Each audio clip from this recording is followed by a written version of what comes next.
Barangay Love Stories. Love Stories.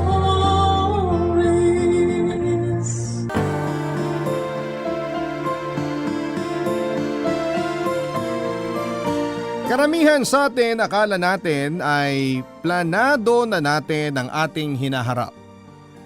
Pero ang totoo ay hindi natin hawak ang kinabukasan at ang inaasahan nating mangyayari ay iba pala sa ating inaasam. Ikaw kabarangay, nasubukan mo na bang ma-fall sa taong hindi mo inaakalang iibigin mo ng tunay?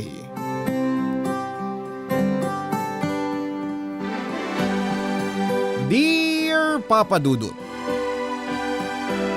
Mayet po ang pangalan ko. Dati akong tindera sa palengke na ngayon ay may maayos-ayos ng buhay. Sa 33 years kong nabubuhay sa mundong ito ay never kong inakala na darating ang araw na sa Amerika ako titira.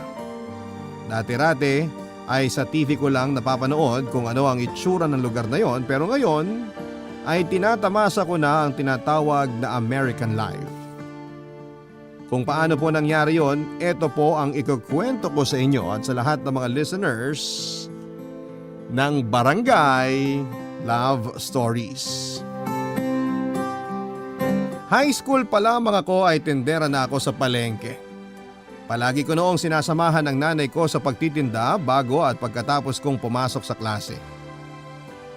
Hindi kasi gaanong kaganda ang estado namin sa buhay at hindi po kami mayaman, Papa Dudut. Kaya ang allowance ko noon at pambayad sa mga kailangan namin sa school ay dapat na pinagtatrabahuhan ko. 6 kaming magkakapatid at ako ang bunso. May di-describe ko po ang sarili ko bilang madiskarte at palaban. Kailangan kong maging matapang sa buhay dahil yun na lamang po kasi ang maipagmamalaki ko. Mahirap man kami noon ay hindi ko hinahayaang api-apihin lamang kami ng mga taong mas nakakataas sa amin. Marami kasing tao na porket nakikita kang naghihirap, imbes na tulungang makaahon, ay mas lalo ka pang ipagtutulakan sa putik. Katulad na lamang ng kapitbahay naming si Aling Minda, Papa Dudut.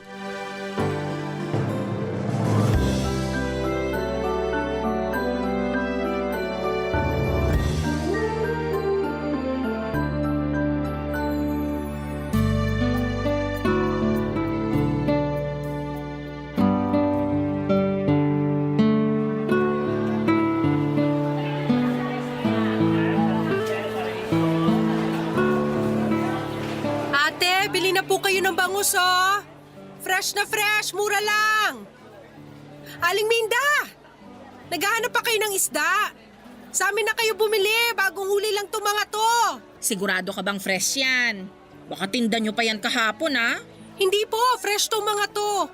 Tingnan nyo, kahit amuyin nyo pa. Ay, ayoko. Masyadong malansa yan. Lahat po ng tinda naming isda, fresh po. Check nyo po yung hasang. Mamula-mula pa. Makinang pa yung mata, oh. Diyan mo malalaman kung fresh yung isda. Eh, magkano ba ang 1 kilo niyan? Para po sa inyo 100 na lang. Presyong kapitbahay. Mahal naman. Grabe ang presyo, ha? Eh, mukha namang sobrang daming tinik niyang bangus ninyo. Lahat naman po ng isda may tinik eh. Kayo talaga. 50. Ay, discounted na po yung 100 eh. Lugi naman po kami kapag 50 ko lang ibibigay to. Sus! Eh, sa kabila nga, wala pang 100 yan, eh. Pare-pareho po kami ng presyo rito. Kahit itanong nyo pa dyan sa nasa likod nyo. May bangus din sila. Mas mahal nga 1 kilo nila eh. Ay, wag na. Bibili na lang ako ng baboy. Eh, galunggong po, ayaw nyo? O ka ba kung kumakain ng galunggong, Mayet? Nung akala mo sa akin? Masarap naman po ang galunggong ah. Kung ayaw nyo, kunin nyo na tong bangus. Sige, 90 na lang. Ay, wag na. Masyadong malansay ang isda ninyo. Ang barat nyo naman po. May pambili nga kayo ng mamahaling kape. Ang sabi mo? Wala po. Sige po, bili na lang kayo ng baboy. Mas healthy. Ganyan ka ba makipag-usap sa mga customer ninyo? Lo, joke lang naman yun, Aling Minda. Masyado kayong seryoso sa buhay. Ganyan! Diyan kayo magaling. Pareho kayo ng ina mong si Elena. Hindi kayo marunong magseryoso sa buhay. Kaya anong napala ninyo? Mahirap pa rin kayo hanggang ngayon. Bakit naman po nadamay nanay ko rito? Oy, kanino ka pa ba magmamana kung hindi sa nanay mo, di ba?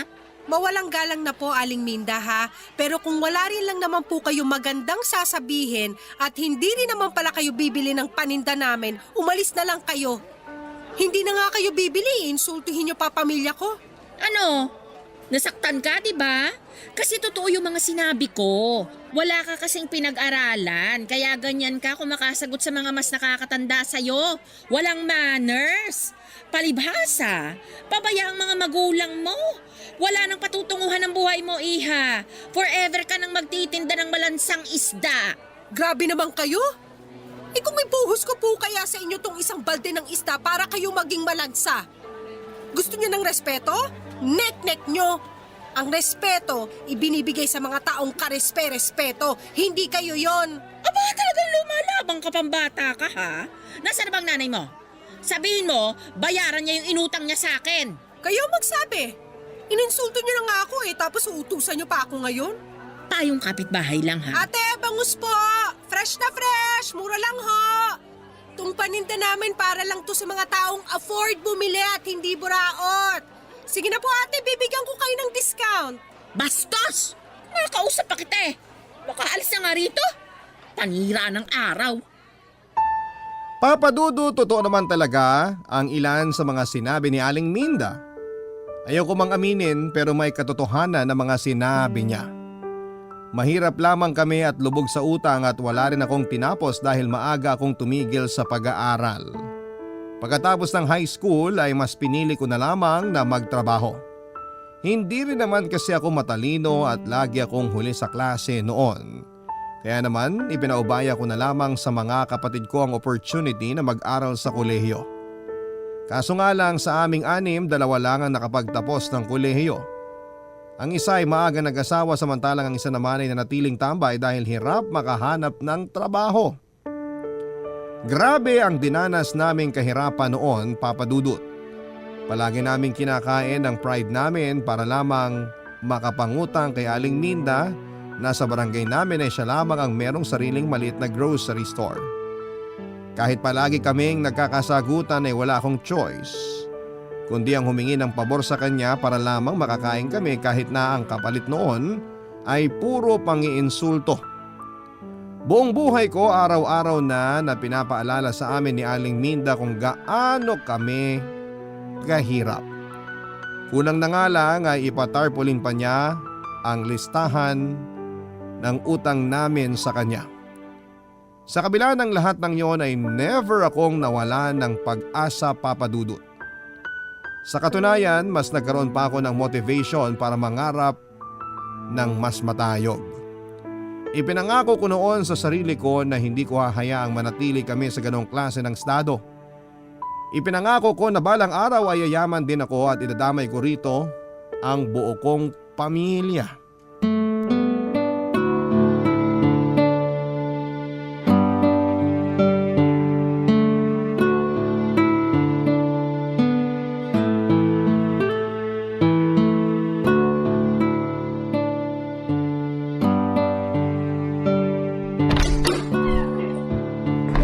Oh, anak, kain na. Saan ka galing? Bakit ka ginabi? Dumalaw lang po kina Jenny, nakipagtsikahan. Di bale, halika na, kumain ka na. Ipinagtabi kita ng ulam. Sige lang po, katatapos lang namin ni Jenny kumain. Nay, di pa ba kayo sawa dyan? Sawa saan? Diyan, sa ulam nyo. Lagi na lang tayo kumakain ng sardinas. Mamaya tubuan na tayo ng kaliskis niyan. Ba't naman ako magsasawa sa sardinas? Grasya to. Dapat nga magpasalamat pa tayo kasi may kinakain tayong ulam. Pero hindi ba kayo nag-asam na kumain ng mas masarap na pagkain? Lechon, chicken barbecue, bulaloy, mga ganong klase ng ulam. Siyempre gusto ko rin namang makatikim ng mga binanggit mo. Kaso nga lang, wala naman tayong pambili ng ganyang kamahal na pagkain eh. Kung sawa ka na sa sardinas, pwede naman tayong magluto ng instant noodles bukas. Tapos sa susunod na araw, pwede nang pitasin yung mga talong ni Minda sa bakuran nila. Humingi na lang tayo sa kanya. Total, marami naman yun. Minda na naman, lagi nga tayong pinapahiya ng babaeng yun. Tiisin mo na lang. Siya lang din naman yung pwede nating mahinga ng tulong eh. Tumutulong nga pero lagi naman niya tayong inaalipusta. Hayaan mo na lang. Ang mahalaga, may nakakain tayo. Ay, kailan kaya tayo makakaranas ng magandang buhay? Pasensya ka na anak, nakahirapan lang din ang maipapamana namin sa inyong magkakapatid. Wala hindi tayo pinalad Kahit araw-arawin nating magtrabaho, isang kahig, isang tuka pa rin tayo hanggang ngayon. Ang sarap siguro magkaroon ng magandang bahay, no? Yung kahit ref man lang mayroon tayo para kahit papano makainom tayo ng malamig na tubig. Wala naman tayong ibang magagawa kundi manalangin na lang na sana maibigay din sa atin ang buhay na hinahangad natin. Basta promise ko sa inyo yayaman tayo. Gagawin ko ang lahat para makaahon tayo sa hirap. Paano mo naman gagawin yon? Ako nga, yan din ang sabi ko sa sarili ko nung dalaga pa ako Basta, kahit gaano pa yung kahirap, gagawin ko para lang makaangat tayo. Kahit pumatol pa ako sa AFAM. Huwag ka munang mag-asawa anak. Mahirap magkapamilya kung wala ka namang pera. Siyempre, Nay, hindi ko naman tututuhanin yun. Ayoko rin namang gumamit ng tao para lang yumaman, no? Lalaban tayo ng patas para hindi tayo makarma. Tama yan. Basta patutunayan ko sa Aling Minda na yan na mali yung sinasabi niyang walang patutunguhan ng buhay ko. Balang araw, ipapamukha ko sa kanya ang mararating ko. Kapag ako talaga yumaman, magpapatayo ako ng malaking bahay sa harap nila para araw-araw niyang maaalala kung paano niya tayo maltratuhin. Paano ibibigay sa'yo ng Diyos ang kahilingan mo kung ganyan ang nasa utak mo? Mayet, mangarap ka para sa sarili mo, hindi yung nangangarap ka lang para makabawi sa mga tao. Nakakainis kasi yung kapitbahay nating yun. Lagi na lang ipinapamukha sa atin kung gaano tayo kahirap. Totoo naman kasi Nay naman! Saka na lang tayo magmalaki kapag meron na tayong may pagmamalaki. Sa ngayon, magtiis muna tayo dito sa sardinas. Papadudot biro lang naman ang sinabi ko kay nanay na kakapit ako sa AFAM o foreigner para lamang yumaman. Isa pa ay malabong mangyari yon dahil moreno ang tipo ko sa mga lalaki.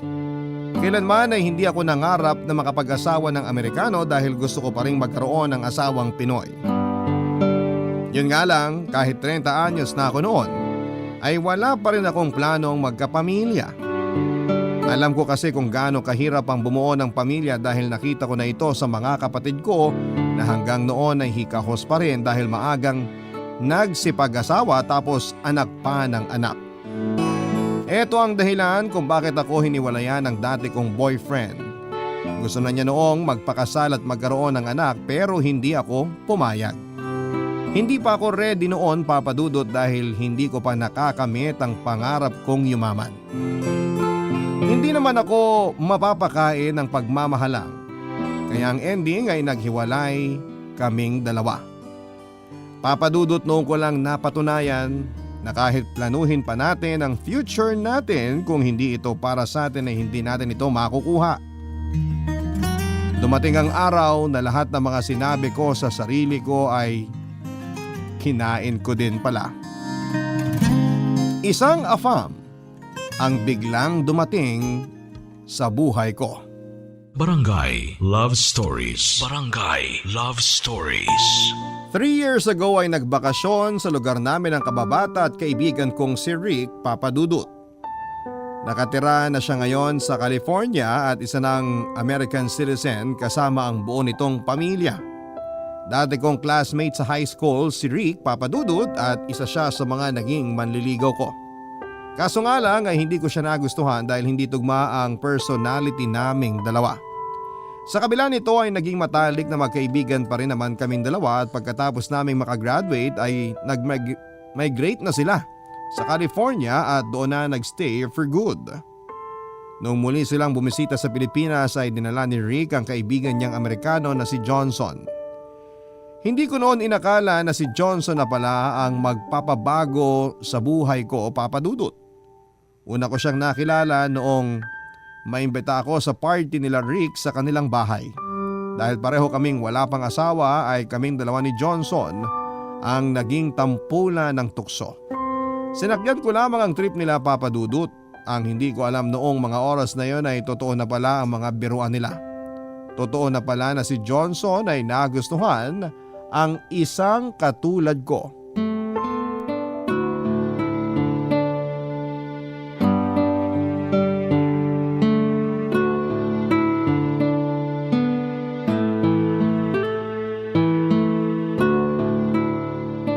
Mayet, uwi ka na? Oo sana eh. Gabi na rin kasi. Hindi naman ako makapagpaalam sa'yo kanina kasi ang dami mong bisita. Huwag ka muna umuwi, ngayon na nga lang tayo uli nagkita eh. Pwede pa naman tayo magkita bukas o sa susunod na araw. Hanggang kailan ba kayo magbabakasyon? Mga 1 buwan siguro. Matagal-tagal din pala. Dito ka muna, kwentuhan tayo. Ano, kumusta ka na? Eto, maganda pa rin. Wala ka pa rin talagang pinagbago ah. Confident na confident ka pa rin. Siyempre, yun ang nga lang ambag ko eh. Pero totoo naman, maganda ka pa rin naman hanggang ngayon. Kung di nga lang ako taken, baka niligawan kita ulit eh. Hoy, magtigil ka nga. May asawa ka na't lahat ganyan pa rin mga galawan mo. Tsaka isa pa, kahit noon at ngayon, hindi pa rin magbabago tingin ko sa'yo. Bakit? Ano ba tingin mo sa akin? Kaibigan lang. Oh, consistent ah. Ano ba kasing hanap mo sa isang lalaki? Bakit hanggang ngayon wala ka pa ring asawa? Hindi naman kasi ako naghahanap pa sa ngayon. Bakit naman? Wala ka bang mahanap? Hindi nga naghahanap eh. Ayoko muna mag-asawa. Tsaka na kapag mayaman na ako. Baka may alam kang trabaho sa California. I-refer mo naman ako dun oh. Nako, kung alam mo lang, mahirap lang din buhay namin dun. Kumpara naman dito. Mahirap kayo dun kasi mayaman yung bansa nyo pero kung nandito ka sa Pinas, mayaman na ang turing sa mga tulad mo. Sige na, kunin mo ako sa California. Sira ulo. Kay Johnson ka magpatulong. Mas mayaman yun kaysa sa akin. Saan mo ba napulot yung kaibigan mong yun? Dormmate ko siya nung college. Mabait yun. Siya na lang kaya gawin mong boyfriend. Pinagsasasabi nito. Batukan kita dyan eh. Ayoko nga muna mag-love life na yan. Trabaho ibigay mo sa akin, hindi jowa. Kapag si Johnson ang inasawa mo, di mo na kailangan magtrabaho. Ipili talaga. Ano bang trabaho ni Johnson? Editor yan, kaya matalino at creative. May sarili siyang company. Maliit lang pero marami naman parokyano. Alam mo yung mga nag-i-edit ng video at pictures sa mga kasal? Ganun, yun yung business niya.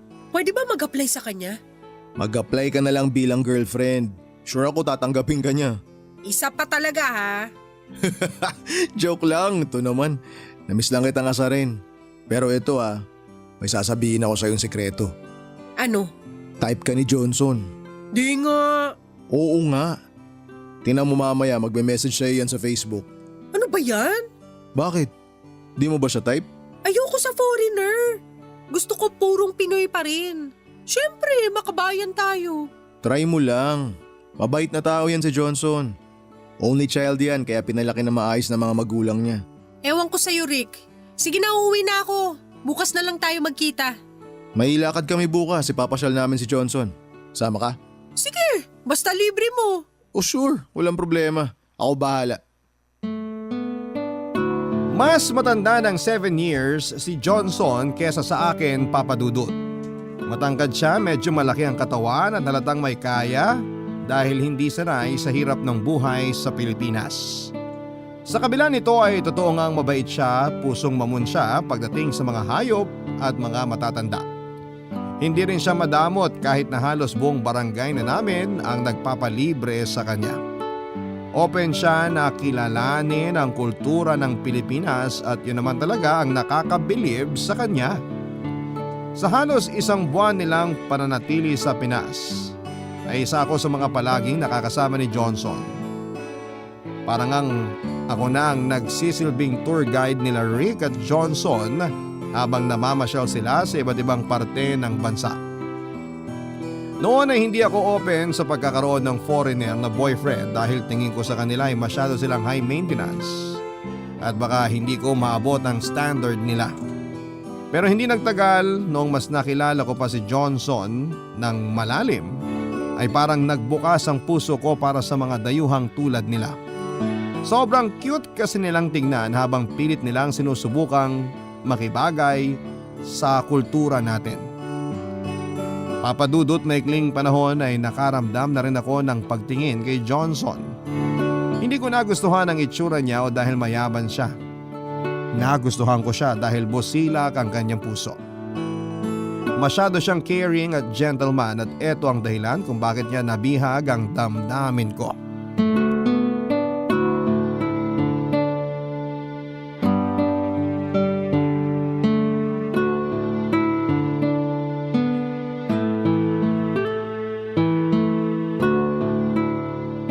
Nay, may tanong ako sa'yo. Ano yon? Gusto mo bang tumira sa Amerika? Amerika?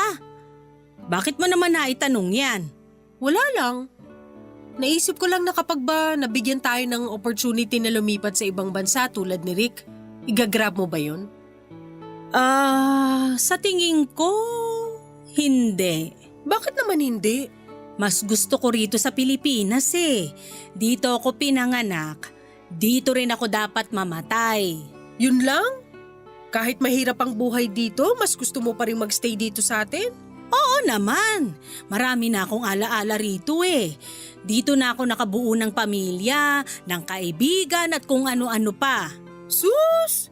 Takot lang kayo mag-English eh, kaya ayaw nyo. Isa pa yon. Pero sayang din yung opportunity kapag hindi kayo pumayag na tumira sa ibang bansa eh. Ang tanong, may opportunity ba? Paano kung meron? Meron? Paano nangyari yon? Nag-apply ka ba ng trabaho sa Amerika? Ay naku anak, congrats! Hindi po. Paano naman ako makakakuha ng trabaho sa Amerika wala nga akong tinapos? Ano yung opportunity na sinasabi mo? Si Johnson kasi, yung kaibigan ni Rick, naniligaw sa akin. Talaga? Ay naks naman anak, may nagkagusto rin sa'yo sa wakas! Nay naman eh. O tapos ano, sasagutin mo ba siya? Sa tingin niyo po, Ay bakit ako ang tinatanong mo?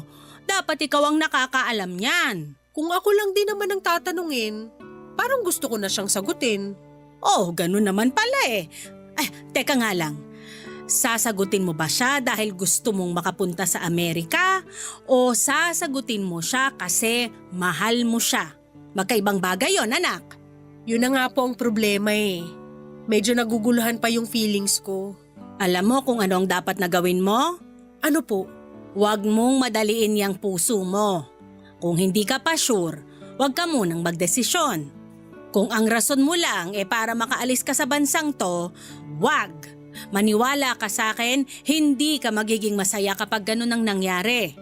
May gusto na rin naman ako kay Johnson eh. Pero yun nga, hindi ka pa sigurado sa nararamdaman mo. Ano pong gagawin ko ngayon? Kung sa tingin mo gusto mo talaga si Johnson, di kilalanin mo siya ng mas mabuti. Kapag nagawa mo yon, saka ka magdesisyon para wala kang pagsisisihan sa huli. Sige po, Nay. Susundin ko po yung mga sinabi niyo.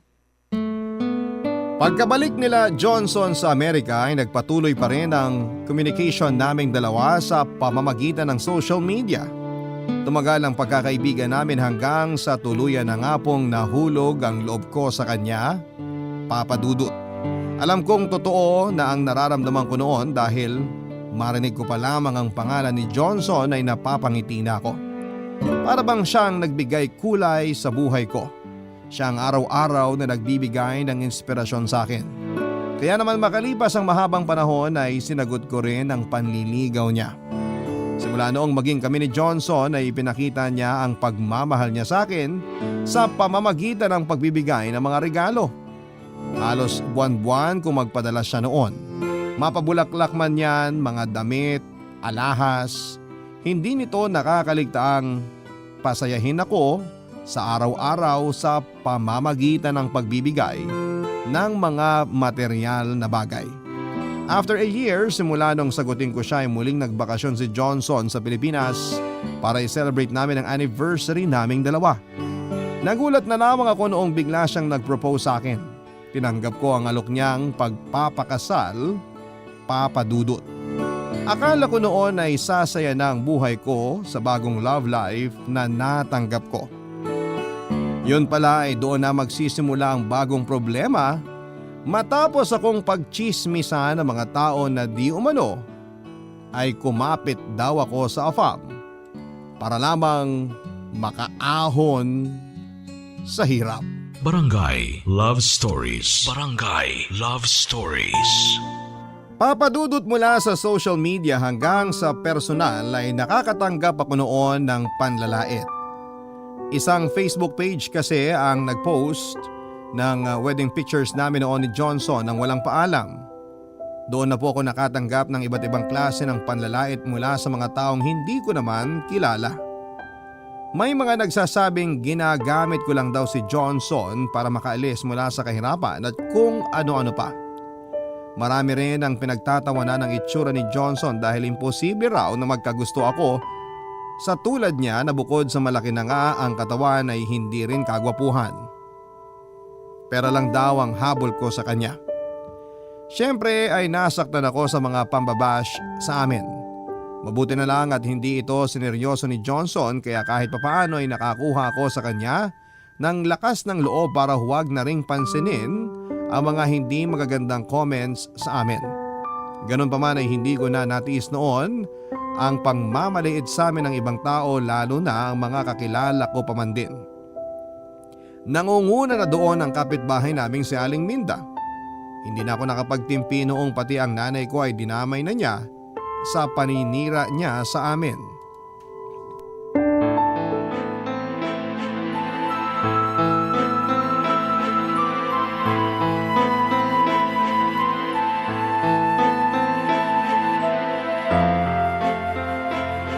Aling Minda, mag-usap nga tayo. O ano, magbabayad ka na ba ng utang ninyo? Sumusobra na po kayo ah. Anong pinagsasabi mong sumusobra? Ano tong pinagkakalat yung bugaw ang nanay ko? At sino naman ang nagsabi na akong nagkalat niyan? May pruweba ka ba? Hindi na kailangan ng pruweba kasi kayo lang naman ang number 1 na hater ng pamilya namin. Ano ba nagawa namin sa'yo ha? Bakit ganito ka nalang manira sa pamilya ko? Inggit ka ba sa amin? Bakit naman ako maiinggit sa'yo? Ang kapal na mukha mo Yun nga rin ang pinagtataka ko eh. Bakit inggit na inggit kayo sa amin, gayong kayo naman tong mas mayaman, mas malaki ang bahay, mas maganda ang buhay? Bakit ba hindi mo kami magawang tantanan? Hoy, Mayet! Ano bang akala mo sa sarili mo? Wala akong pakialam sa buhay ninyo. Bakit ko kayo sisiraan? Anong mapapala ko dyan? Tsaka isa pa, totoo naman na bugaw yang si Elena? Hindi ba nga, ibinugaw ka niya sa kano na asawa mo na ngayon? Saan mo naman napulot yung fake news na yan? Kumaka-imbento kayo ng kwento? Daig nyo pa ang scriptwriter? Hindi ako ibinugaw para lang sa kaalaman nyo. Ngayon kung hindi nyo tanggap na nakapangasawa ako ng foreigner, problema nyo na yon. O tandaan na kayo, sana naman baguhin nyo na yung ugali nyo.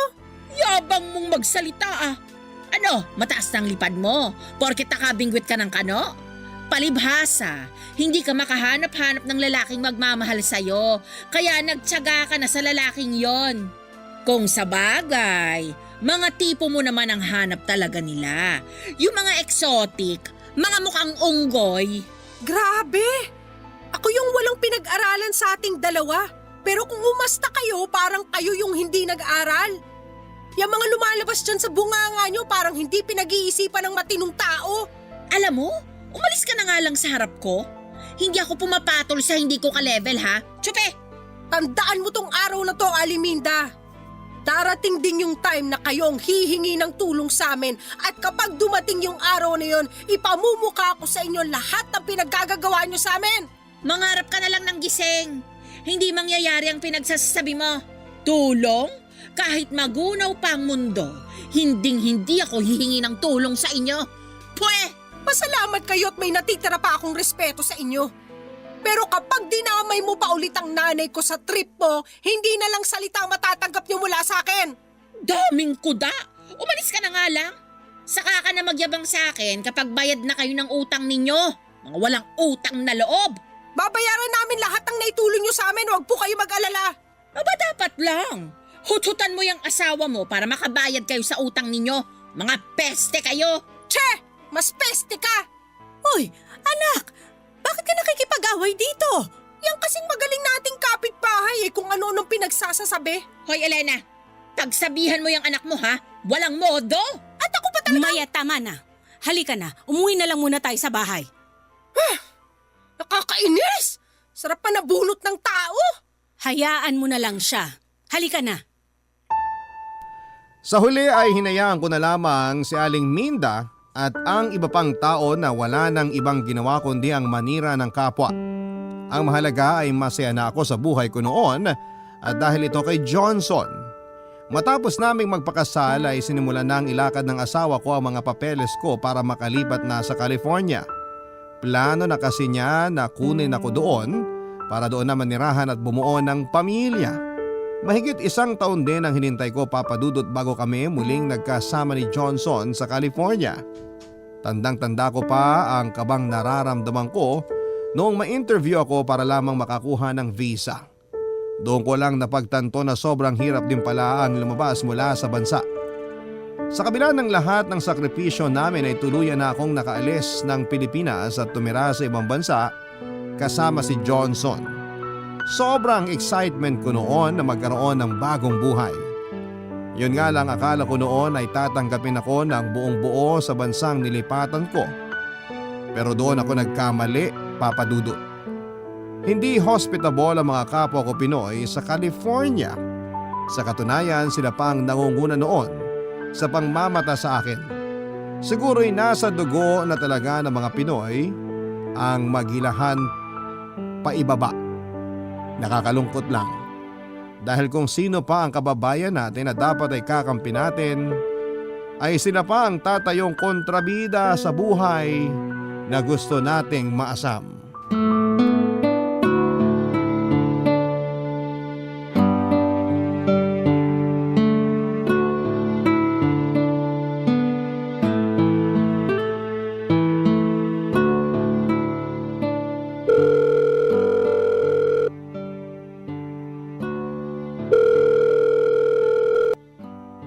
Hello, anak. Hello, Nay! Pasensya na, ngayon lang ako nakatawag sa inyo. Naging busy kami ni Johnson sa pag-aayos ng gamit sa bahay eh. Okay lang. Ano, kamusta kayo dyan? Eto, sobrang lamig dito sa Amerika. Grabe, para kami nakatira sa loob ng freezer. Kung dyan sa Pinas aircon ang kailangan, dito naman heater ang ginagamit. Nakakita ka na ba ng snow? Oo, Nay! Ang ganda kaya ng buhay dito. Kaya dapat maghanda-handa ka na, Nay, ha? Kasi ikaw naman ang susunod na kukunin ni Johnson. Ay nako, kahit wag na. Di ba sabi ko naman sa'yo na kahit mahirap ang buhay dito sa Pilipinas, mas pipiliin ko pa rin tumira rito.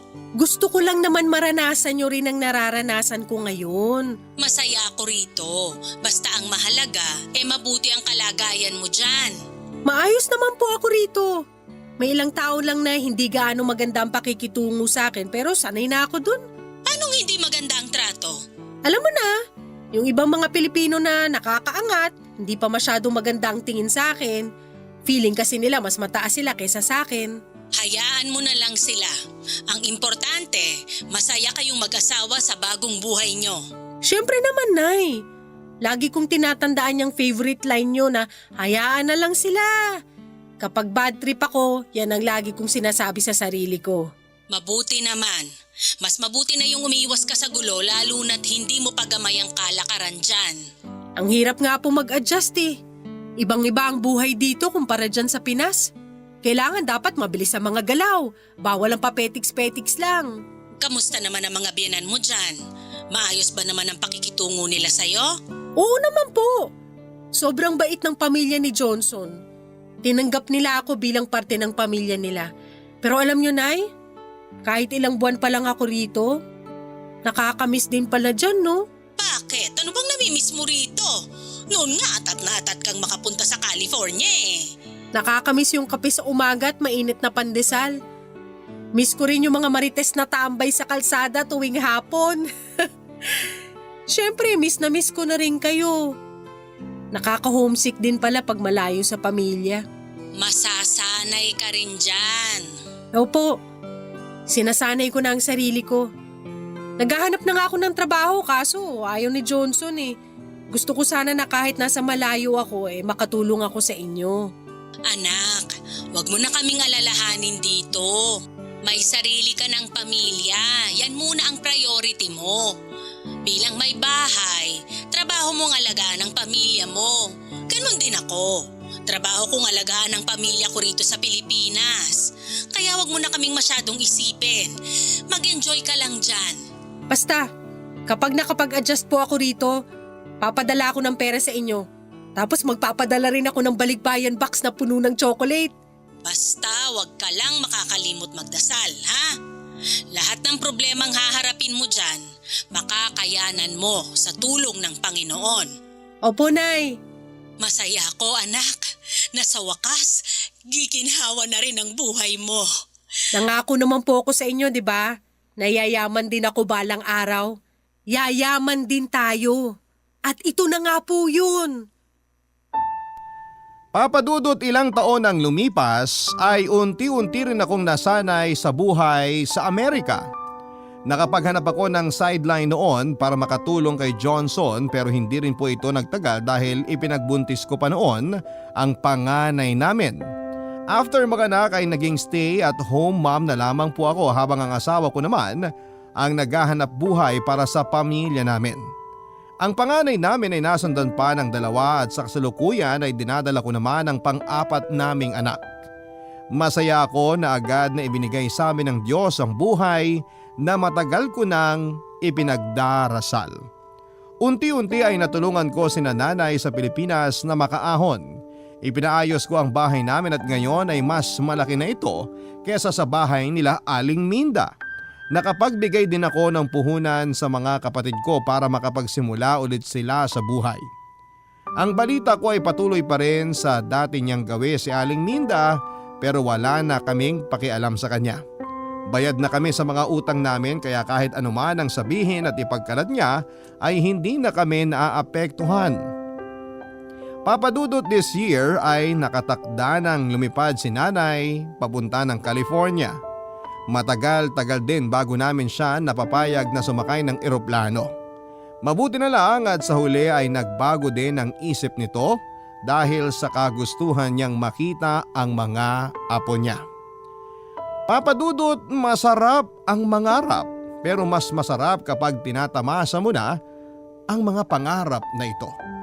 Sa tulong ng pamilya, determinasyon at tiwala sa Panginoon, ang mga pangarap ko sa buhay ay nakamit ko rin sa wakas. Ito po ang kwento ko, Papa Dudut. Sana po ay nagustuhan ng inyong mga tagapakinig. Maraming salamat po. Ang inyong forever kapuso at kabarangay, Mayat. Nagustuhan ng iyong napakinggan? Ituloy yan via live stream sa www.gmanetwork.com/radio. Barangay LS 97.1 Forever!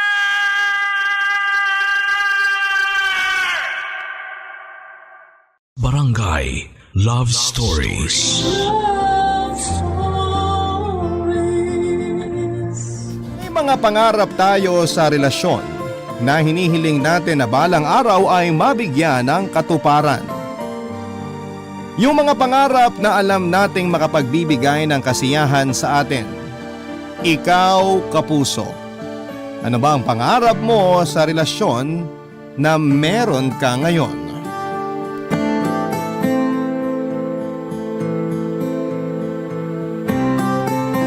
Dear Papa Dudut, ako nga pala si Rufa, 25 years old at isang kusinera. Hindi na po ako nagkaroon ng ibang trabaho kundi ang pagluluto lamang. Hindi naman kasi sa pagmamayabang pero magaling talaga akong magluto. May time noon na pinag-aagawan ako ng mga karinderya sa dati kong barangay. Nakailang karinderya at kantina siguro ang napasukan ko. Palipat-lipat ako noon ng trabaho at mamaya ay sasabihin ko sa inyo kung bakit nga ba. Ang pinakamatagal na pinasukan kong trabaho ay sa isang barangay sa Tondo. Pinakalumang karinderya daw yon at sinabi sa akin ng may-ari yon. Naiengganyo ako magtrabaho roon dahil malaki ang pasahod at talagang dinarayo, Papa Dudut. Mas lalong ang dumami ang customers nila dahil sa pagpasok ko doon. Mas lalong nakilala ang karinderyang yon dahil sa akin at dahil sa aking specialty na adobo. Sa adobo ko, iikot ang kwentong ito, Papa Dudut.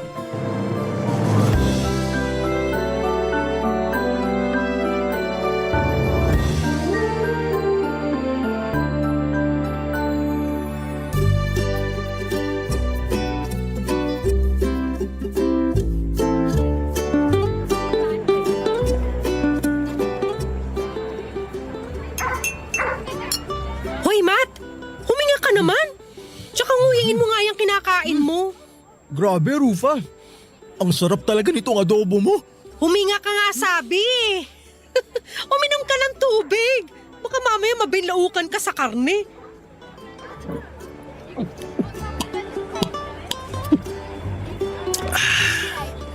Ang sarap talaga nito. Ito talaga yung pinakamasarap na adobo na natikman ko eh. Promise. Basketbolero. Totoo nga. Di ka pa ba sanay? Lagi pinupuri yung adobo mo ng mga kumakain dito. Gutom lang mga yun. Pa-humble naman ito. Parang di mo alam na masarap adobo mo ah. Alam ko namang masarap. Sa lahat ng mga pinasukan kong karinderya, dito lang yung 3 beses magluto ng adobo kasi laging nauubos. Thank you, Matt. Ano ba sikreto ng adobo mo? Ayoko nga sabihin, baka gayahin mo. Anong gayahin? Parang hindi mo naman nakikita na hindi ako nagluluto dito. Wala akong tiyaga magluto. Tsaka nag-promise ako sa sarili ko na tsaka lang ako magluluto kapag na-in-love na ako. Kapag nahanap ko na yung babaeng gusto ko. Weh!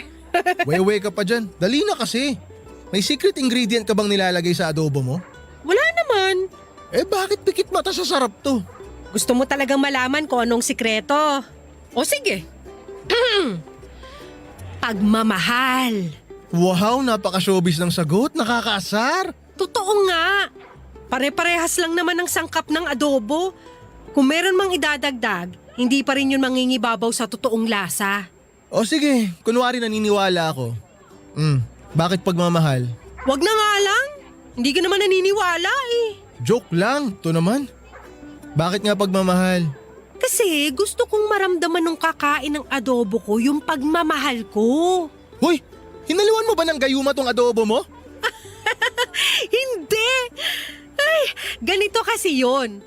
Kaya ako ginagalingan yung pagluluto ng adobo. Kasi umaasa ako na may mafafall sa akin dahil sa adobo ko. Eh di gayuma nga. Isusumbong kita sa amo natin. Parang tanga naman to eh. Ang hirap kasing ipaliwanag. Yung adobong niluluto ko, ang tulay ko para makilala ko si The One. Ganun kasi yung nangyari sa mama at papa ko. Dahil sa adobo, nagkagustuhan sila. Ayos ah. Ano yan? Adobo love story, ganon. O tapos, ipapadala mo yung kwento mo sa Barangay LS. Tapos sinong babasa ng sulat mo? Si Papa Dudut.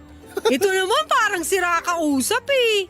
Basta, balang araw magkakaroon ako ng love life dahil sa adobo. At si Papa Dudut pa ang lalapit sa akin para malaman yung buong kwento ko. Ike-claim ko na. Uy, sorry. Nadigay ako. Sobrang nabusog kasi ako sa kwento mo eh.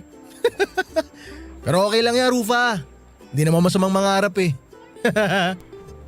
Walang halong biro, Papa Dudut. Nagkakilala nga sina Mama at Papa dahil po sa adobo. Dati rin kusinera si Mama at kilala rin siya sa kanila bilang pinakamasarap magluto ng adobo. Dinarayo nga daw noon ang adobo niya. Nagkataon na kumain noon si Papa sa karinderyang pinagtatrabahuhan niya.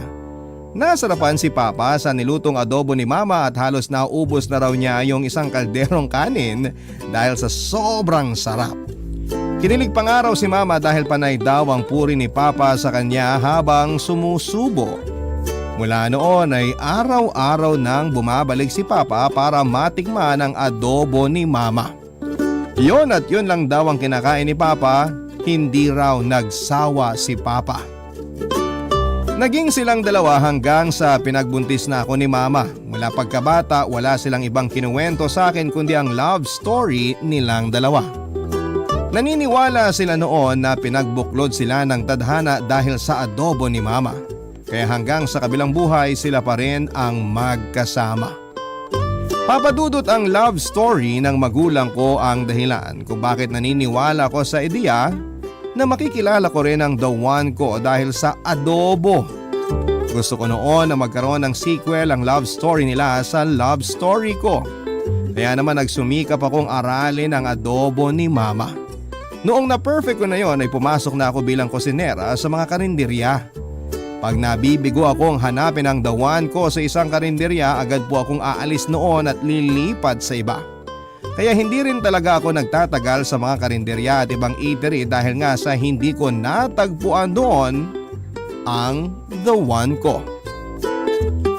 Hanggang isang araw parang may tinulak na ang tadhana papunta sa akin, si Robin, at unang tingin ko pa lamang sa kanya noon ay alam kong siya na talaga si the one.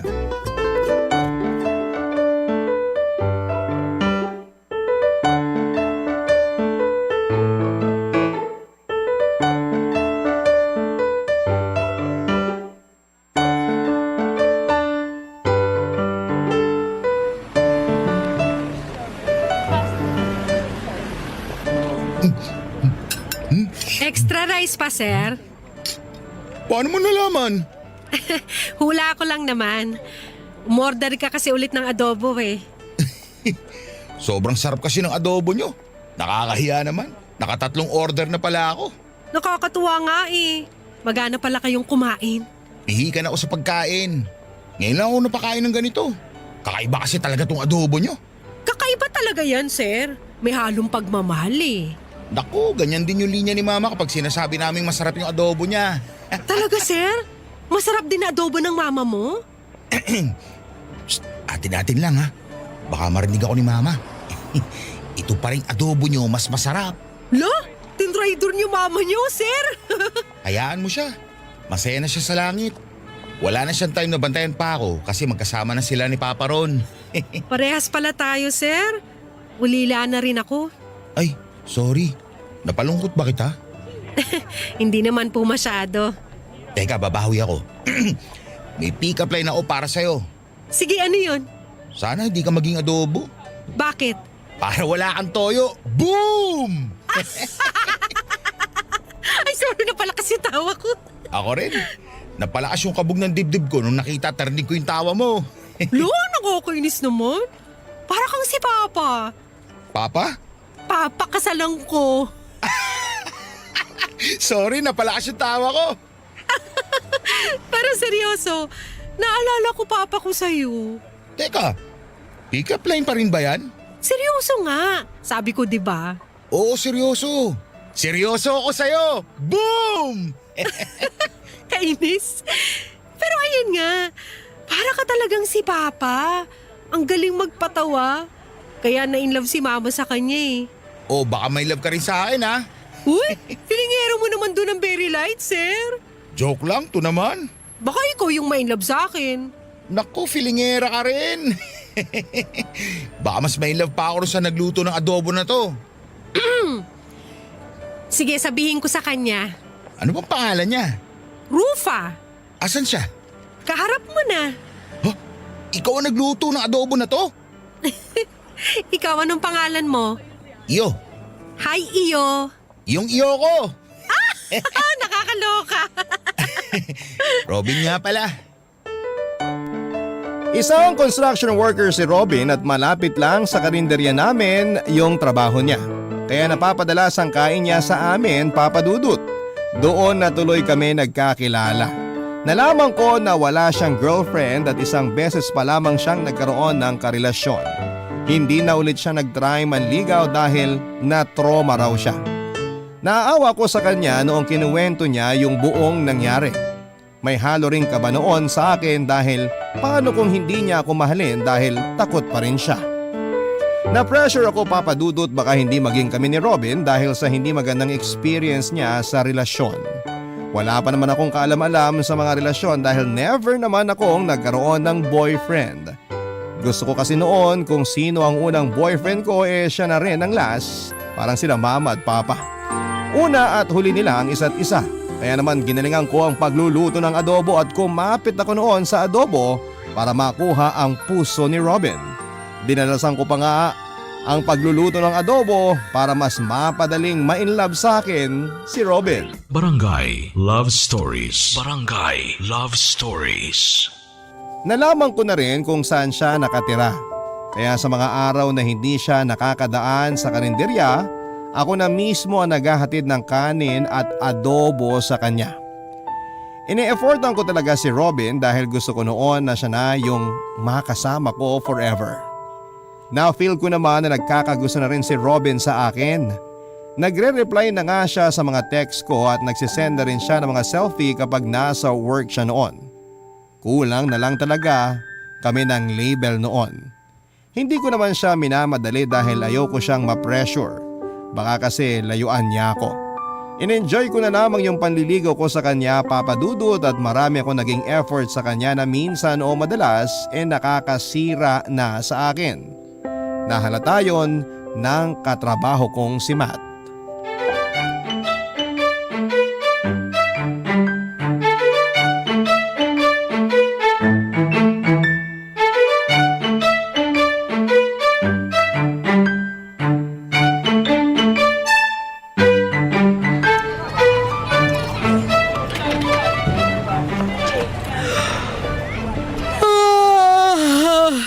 Antok.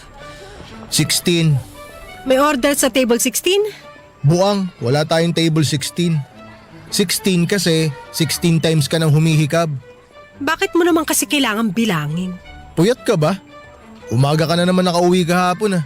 Nag-inuman kasi kami ni Robin sa tinutuluyan niya. Yung ba yung lalaki na laging kumakain dito? Oo. Yung lagi mong binibigyan ng libreng extra rice at libreng adobo? Huwag masyadong malakas yung boses. Marinig ka nung amo natin eh. Alam mo, konti na lang talaga isusumbong na kita eh. Uy, wag naman. Para ka namang di kaibigan. Eh di pautangin mo ako para di ako magsumbong. Wala nga akong pera eh. Naubos na kahapon. Kasasahod mo lang kahapon ah. Hubos na agad. Nilibre ko kasi si Robin ng alak at pulutan. Ikaw ang gumastos? Hindi naman lahat. O ano ang bag niya? Yelo. Naku ikaw! Bobo mo! Ang lakas ng boses mo. Maririnig ka ng amo natin eh. Ang galing mong magluto pero ang tanga mo in real life. Nakakasakit ka na ah. Masakit talaga ang realidad. Masaya naman ako sa ginagawa ko. Ang tanong hanggang kailan? Nakakapagod yung ginagawa mo ah. Pag nagmamahal ka, hindi ka mapapagod. Sabi nga ng mga tanga, Inggit ka lang kasi wala kang love life. uy, kung ganyan lang din naman ang magiging love life ko, salamat na lang. Ay di wow! Eh di wow, Umalis ka nga rito, panira ka ng araw. umalis ka na nga rito, panira ka ng buhay. Hoy! Araw yung sinabi ko, hindi buhay. Eh di wow, ihikab mo na lang yan para maka 17 times ka na. Nainis ako kay Matt pero hindi ko siya masisisi kung gano'n ang mga sinabi niya sa akin. Medyo may katangahan din naman kasi ako noon at hindi ko nga sinabi kay Matt na inabot ako ng umaga sa daan dahil nga nahirapan ako mag-commute pabalik ng bahay. Nagsuggest ako kay Robin na matulog na lamang sa bahay niya pero ayaw niya kaya wala akong choice kundi ang umuwi. Ang hirap pa naman ng sakayan pabalik sa amin noon. Tapos nalasing pa ako kaya doble hirap ang pag-uwi ko. Aminado naman ako na pansin ko na hindi ganoon ka-interesado sa akin si Robin. Iniisip ko nga na bored lang siya kaya ini-entertain niya ako. Na-feel ko na kaya lang niya ako pinapansin dahil ako yung lapit ng lapit. Kaya naman ni-level up ko na ang adobo ko, Papa Dudut. Naisip ko na masyado ng luma ang adobo love story ni na Mama at Papa. Kaya kailangan ko ng version 2.0. Yon ang maging next project ko. Nag-isip ako na ile-level up ko na ang adobo ko at gumawa ako ng adobo pizza. Napangiti ako noong matikman ko yon, Papa Dudut, at naisip ko na yun na nga ang paraan para makuha ko ang puso ni Robin ng buong buo.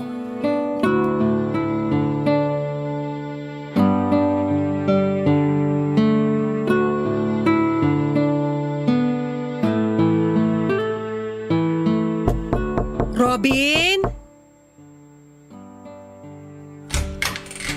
Bakit ngayon ka lang? Sorry na pa-OT kasi ako sa karinderya. Daming customer. Kanina pa ako gutom eh. Alam ko naman. Sorry. Nagmadali na nga ako pumunta rito eh. Kaya naiwan ko yung adobo pizza na ginawa ko para sa'yo. Adobo pizza? Inimbento ko lang.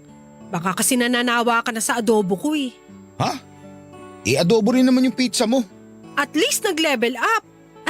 Gagawin kita sa susunod. Uy, anong dala mo ngayon? Bumili ako ng burger dyan sa kanto nyo. Gusto ko ng kanin eh. Ano yung burger? Eh di bibilihan kita ng kanin. Isabay mo dyan sa burger. Joke. Huwag ka magbiro sa taong gutom ha. Sorry. Nors ka uwi. Kakarating ko lang tapos papauwi mo na ako agad? Tinatanong ko lang kasi maaga ako matutulog. May basketball kami bukas. Ay, hindi naman ako magtatagal. Uuwi rin ako agad kapag wala ka ng ibang kailangan sa akin. Actually, wala na. Okay. Pwedeng makiupo muna saglit? Bakit? Napagod kasi ako kanina sa trabaho tapos nag-commute pa ako papunta rito. Saglit lang naman ako uupo. Hindi ako magpapagabi rito. Okay, mabuti na yung malinaw.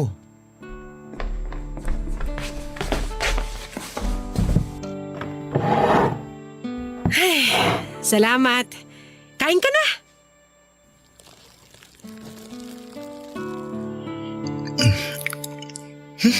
Ang pangit talaga ng lasa ng burger dyan sa kanto namin. Pweh! Lasang swelas sa sapatos.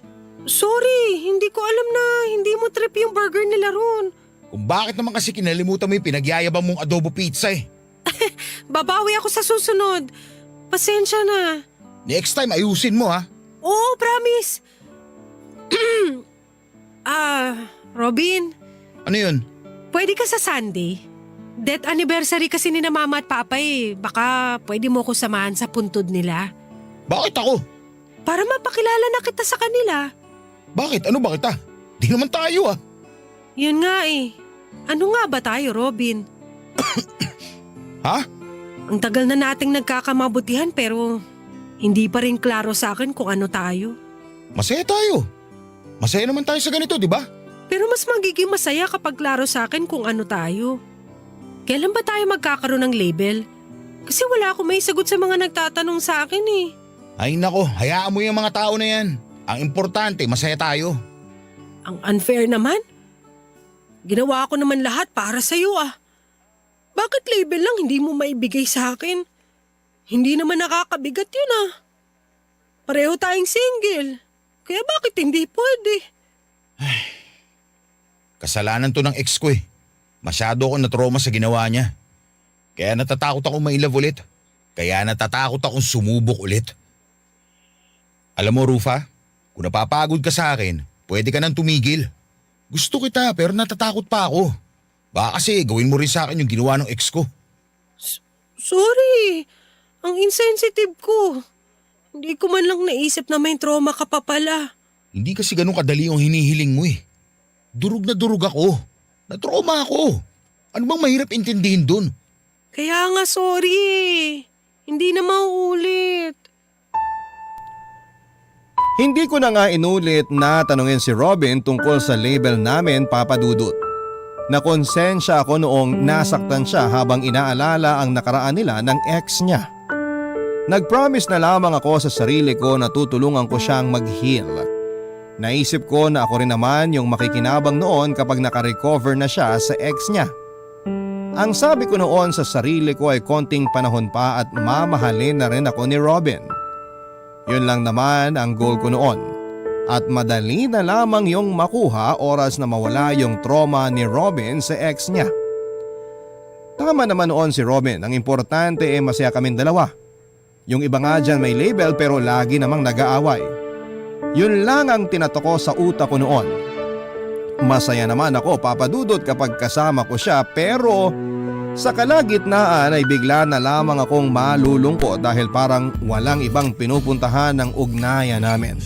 Nakontento na lamang ako sa ibinibigay niyang konting atensyon kahit alam kong deserve ko naman yung atensyon na buo.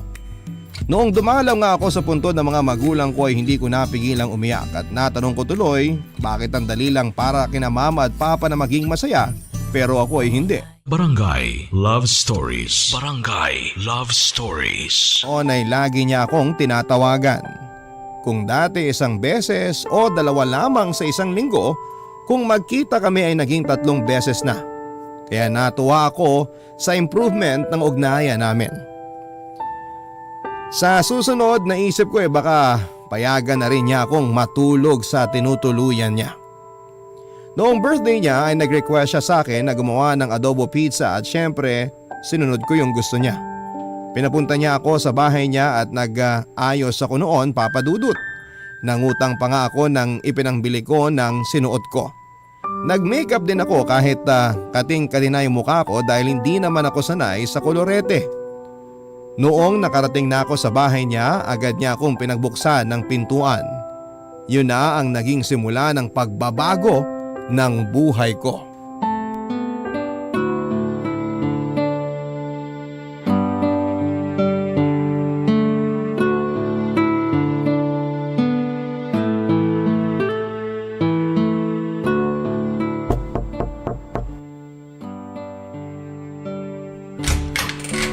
Happy birthday, Robin!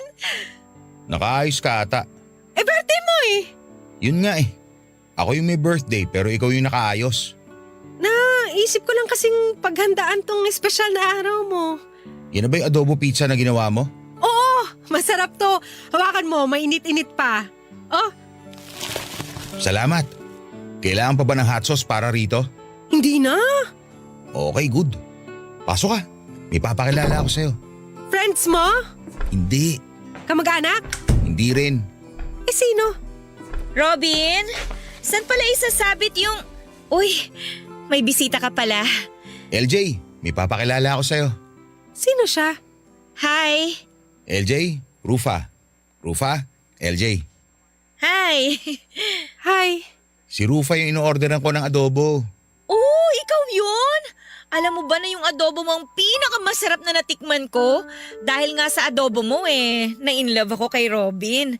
Araw-araw ba naman niya akong dinadala ng adobong galing sa'yo? Ayun, na-fall na ako. Ganun ba? Salamat ha. Nung first monthsary namin, yung adobo mo yung handa namin. Mabuti naman at nagustuhan mo. At adobo mo ang pinaglilihian ko ngayon. Buntis ka? Oo! Kahapon pa ako nagka-crave ng adobo. Binida ni Robin na kaya mo rin daw gumawa ng adobo pizza.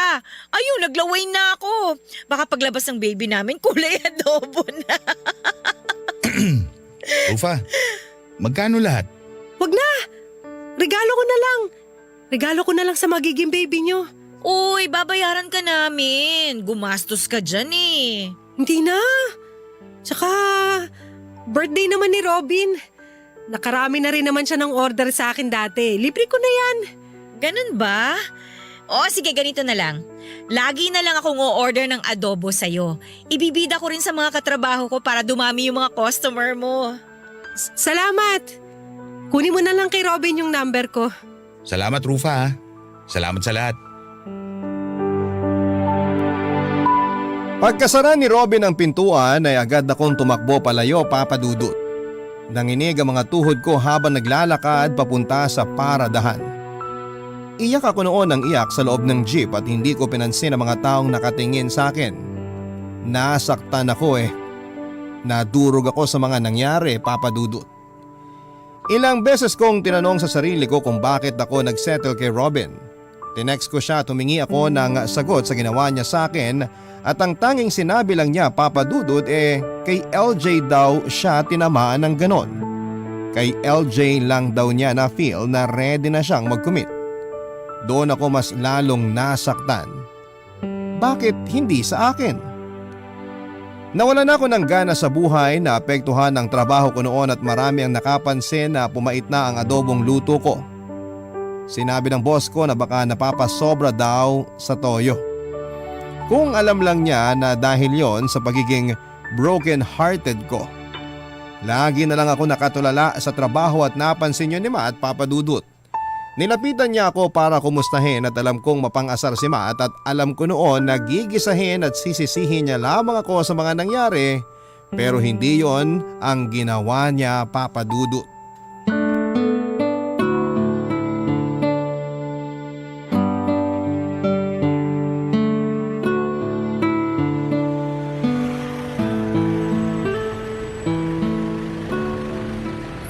Rufa, Kung mang-aasar ka lang o maninise, wag ngayon please. di ko naman gagawin yun. Eh bakit ka nandito? Para kumustahin ka. Hindi mo ba nakikita? Ano sa tingin mo? Grabe naman. Kasing bitter mo na yung adobo mo. Siyempre, nasaktan ako. Anong gusto mo mangyari? Ay, o eto. May dala akong adobo para sa'yo. Ayoko. Mapait yan. Hindi na mapait yan. Niremedyohan ko na. Niremedyohan mo? Oo, kaya kumain ka na.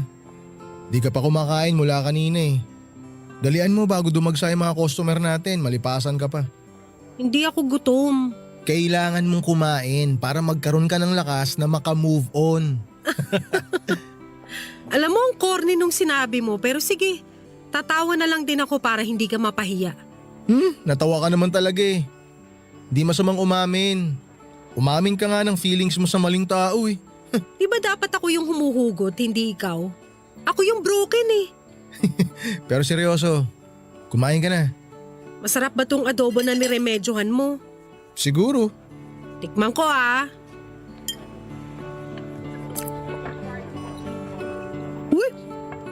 Ang sarap! Anong ginawa mo rito?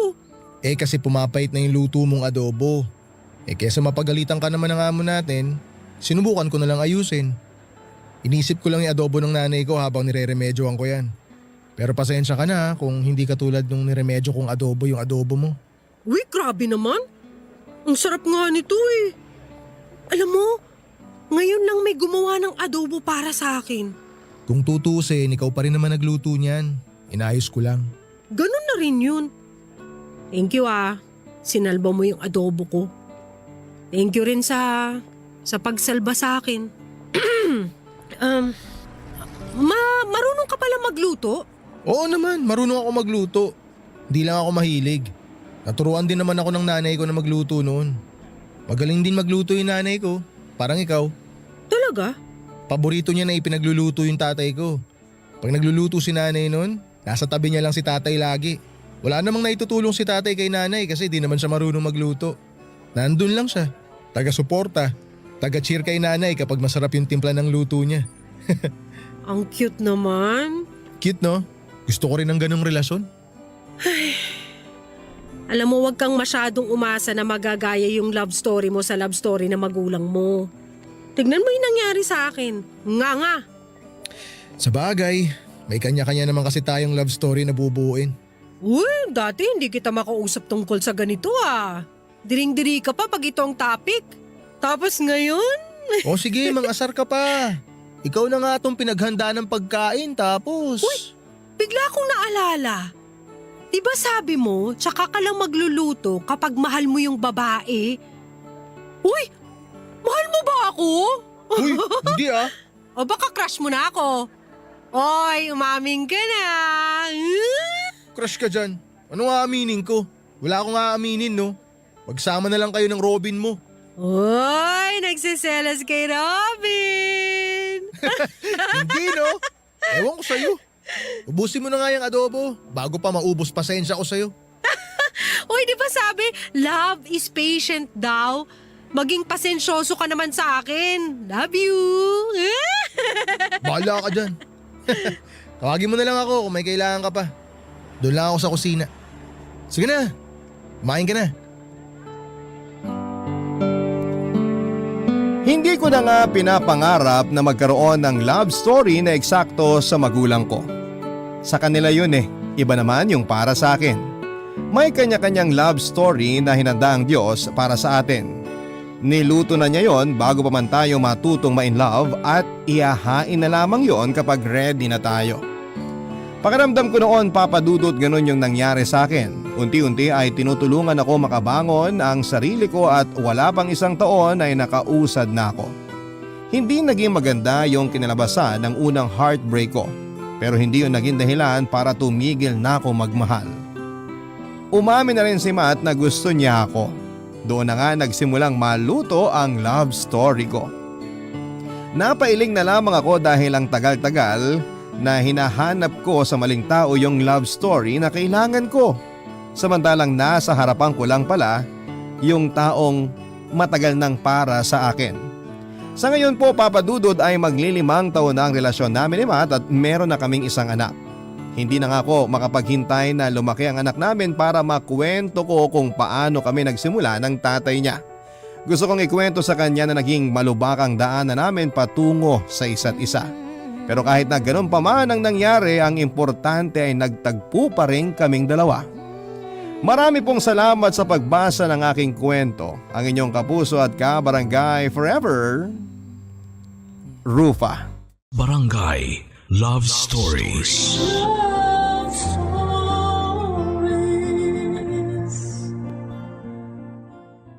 Barangay LS 97.1. 97.1. Number 1. Forever.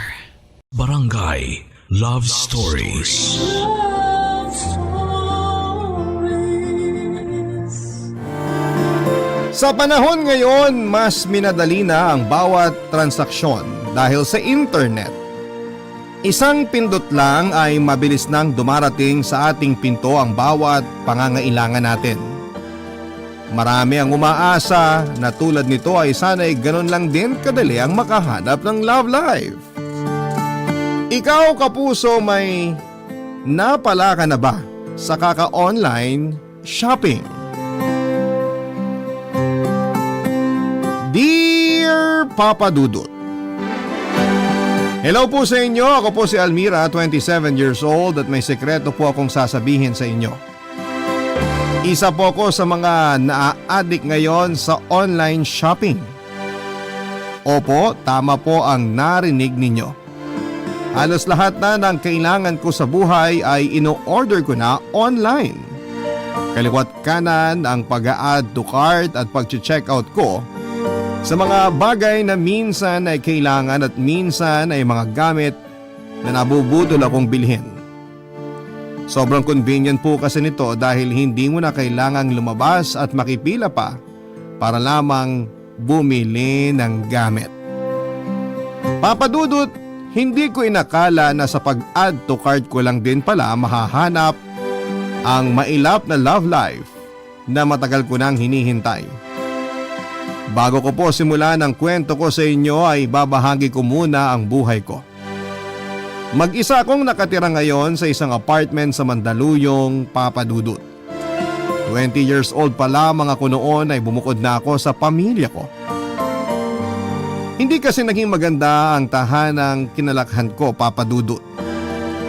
Isa po akong bastarda o sa madaling sabi ay anak po ako sa labas.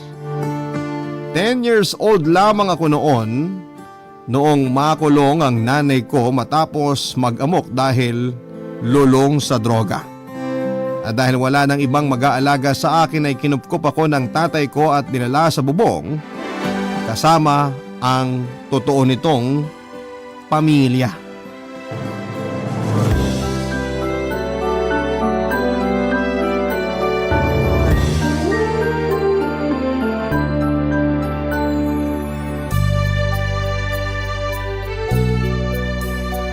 Hello, Almira. Hello po. Bakit hindi mo pa ginagalaw yung pagkain mo? Di ka ba nagugutom? Hinihintay ko po si Mama eh. Baka po umuwi na siya ngayon. Maghahati kami sa pagkain ko. Alam mo ba kung saan nagpunta ang mama mo? Kinuha po siya ng pulis kahapon eh. Inaway kasi niya yung kapitbahay namin. Sa tingin ko, matatagalan pa bago makauwi ang mama mo eh. Paano yan? Saan po ba yung presinto? Hahanapin ko na lang po siya para makauwi na siya. Hindi ganun kadali yun eh. Saka medyo malayong pinagdalan sa kanya. Makukulong po ba si Mama kasi inaway niya yung kapitbahay namin? May ginawa kasi si mama mo na hindi maganda. Kaya kailangan na doon na muna siya sa mga pulis tumira. Hindi bale, ipinagkatiwala ka naman niya sa akin. Kaya simula ngayon, ako na muna mag-aalaga sa'yo. Kaibigan ka po ba ni Mama? Kayo ba yung bagong boyfriend niya? Hindi niya ako boyfriend. Dati, oo. Pero ngayon hindi na. Ako pala si Samuel. Kilala mo ba ako? Hindi po. Sino po ba kayo? Baka hindi pa nakukwento sa'yo ng mama mo. Ako ang papa mo, Almira. Talaga po? Paano po nangyari yun? Noon kasi, nung mga bata pa kami, ako yung boyfriend ng mama mo. Eh bakit ngayon iba na po yung boyfriend niya? Yung boyfriend niya po ngayon, lagi po akong pinapagalitan. Lagi po niya akong pinapalo. Kasi hindi nag-work yung relationship namin noon. May iba akong priority tapos si mama mo naman. May iba ng gusto kaya naghiwalay kaming dalawa. Eh paano ko po kayo naging tatay? Bago kami naghiwalay ng mama mo, buntis siya. At ikaw yung pinagbubuntis niya. Kung alam niyo palang buntis si mama, bakit niyo po siya iniwan? Hindi ko naman gustong iwan kayo eh. Hindi na ako love ng mama mo noon. Kaya tinanggap ko na lang yun. Nung ipinanganak ka, ayaw niya ako ipakilala sa'yo hanggang sa nakahanap na ako ng ibang babae na pinakasalan ko.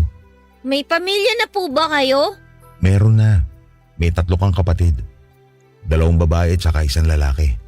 Sigurado ako matutuwa sila kapag nalaman nilang may isa pa silang kapatid. Ayoko pong sumama sa inyo. Antayin ko na lang po si mama. Hindi pwede yun. Nagkausap na kami ng mama mo. Sabi niya, sa akin ka na muna titira hanggang sa makabalik siya. Kailan po ba siya babalik? Yan ang hindi ko alam. Pero habang naghihintay ka sa pagbabalik niya, doon ka muna sa amin. Okay? Sige po. O sige na. Kainin mo na yung pagkain mo para makaalis na tayo. Malayo po ba yung bahay niyo? Medyo malayo, pero may sasakyan naman tayo. Sa sasakyan ko na lang po kakainin to. Pwede naman. Ano, alis na tayo? Excited na ako ipakilala ka sa mga kapatid mo.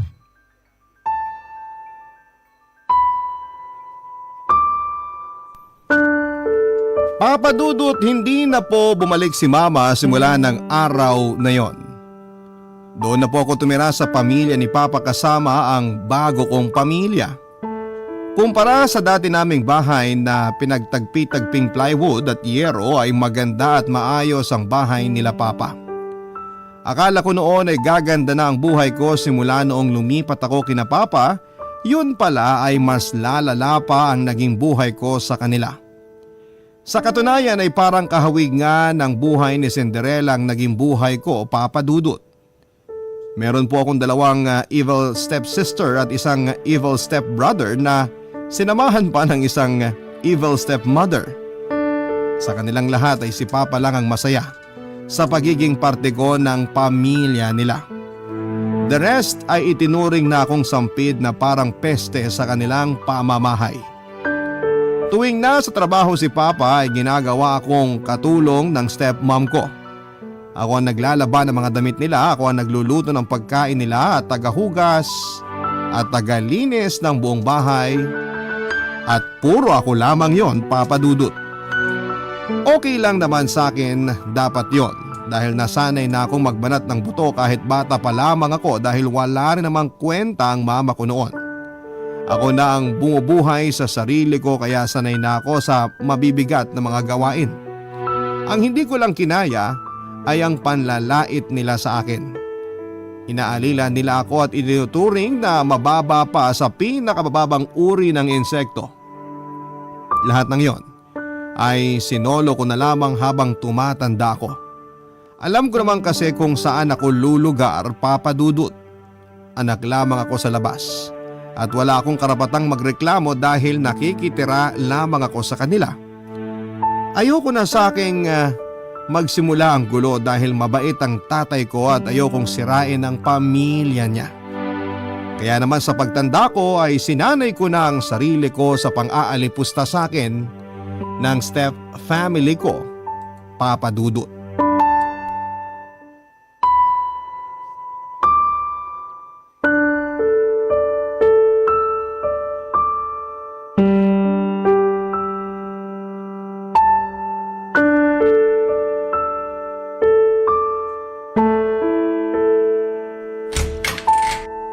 Bernadette, eto na yung uniform na pinapaplansya mo.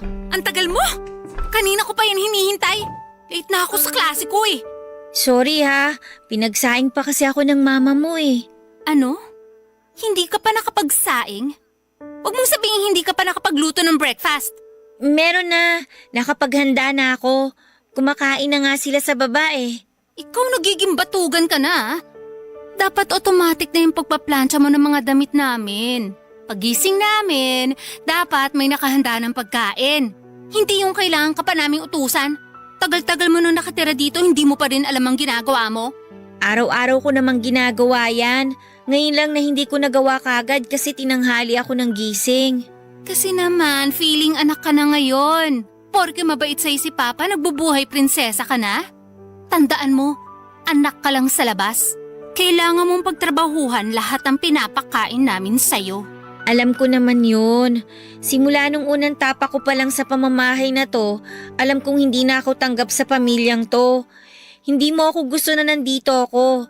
Ikaw, ang mga kapatid mo, pati na yung mama mo. Alam ko lahat yun. Ramdam ko ang galit nyo sa akin. Hindi nyo na kailangan pang sabihin. Aba malamang, anong inaasahan mo? Tanggapin ka namin with open arms? Sinong tanga naman na magkakagusto makasama sa iisang bubong ang kapatid nila sa labas? Bakit ba galit na galit kayo sa akin? Hindi ko naman ginusto maging anak sa labas Hindi ko naman pinilit ang sarili ko na tumira dito. Si Papa yung kumupkup sa akin. Siya yung nagdesisyon na kunin at alagaan ako. Alam mo kung bakit galit na galit kami magkakapatid sa'yo? Kasi ikaw ang dahilan kung bakit hindi na katulad ng dati ang pagsasama nila Mama at Papa. Simula nung dumating ka rito, hindi na maganda ang relasyon nila. Lahat ng yun, kasalanan mo. Para kang anay na nagsusumiksik sa buhay namin at unti-unting sinisira ang pamilya namin. Huwag mong ipasa sa akin ang mga kakulangan ng nanay mo. Sa totoo lang, kung ako si Papa, mawawalan din ako ng gana sa nanay mo. Biruin mo, hindi na nga siya marunong magluto. Pati panty niya, ako pa naglalaba. Hindi na ako magtataka kung ba't ganyan ang kinalabasan ninyo. Wala ring kwenta. Anong sabi mo? Gusto mo ulitin ko? Wala kayong... Ikaw ang walang kwenta! Walang saysay ang buhay mo tulad ng nanay mong drug addict! Bawiin mong sinabi mo! Huwag mong madamay-damay ang mama ko dito! At bakit hindi? Totoo naman na addict ang nanay mo eh. Hindi ba na-extend pa ang bakasyon niya sa kulungan? Kasi pati doon nagpupuslit siya ng drugs? Wala kang karapatang husgahan ng mama ko dahil hindi mo siya kilala! Wala akong time kilalanin ng mga taong basura tulad niyong mag-ina. Sumusobra ka na ha? Huwag mong hintayin maubos ang pasensya ko sa'yo! Bakit? Anong gagawin mo? Lalaban ka? Wala kang laban sa akin! Anong wala? Kaya kitang ingudngud sa simento! Nagtitimpi lang ako! Sige, gawin mo! Ilabas mo ang totoo mong ugali, hampas lupa! Talagang ayaw mong tumigil ha?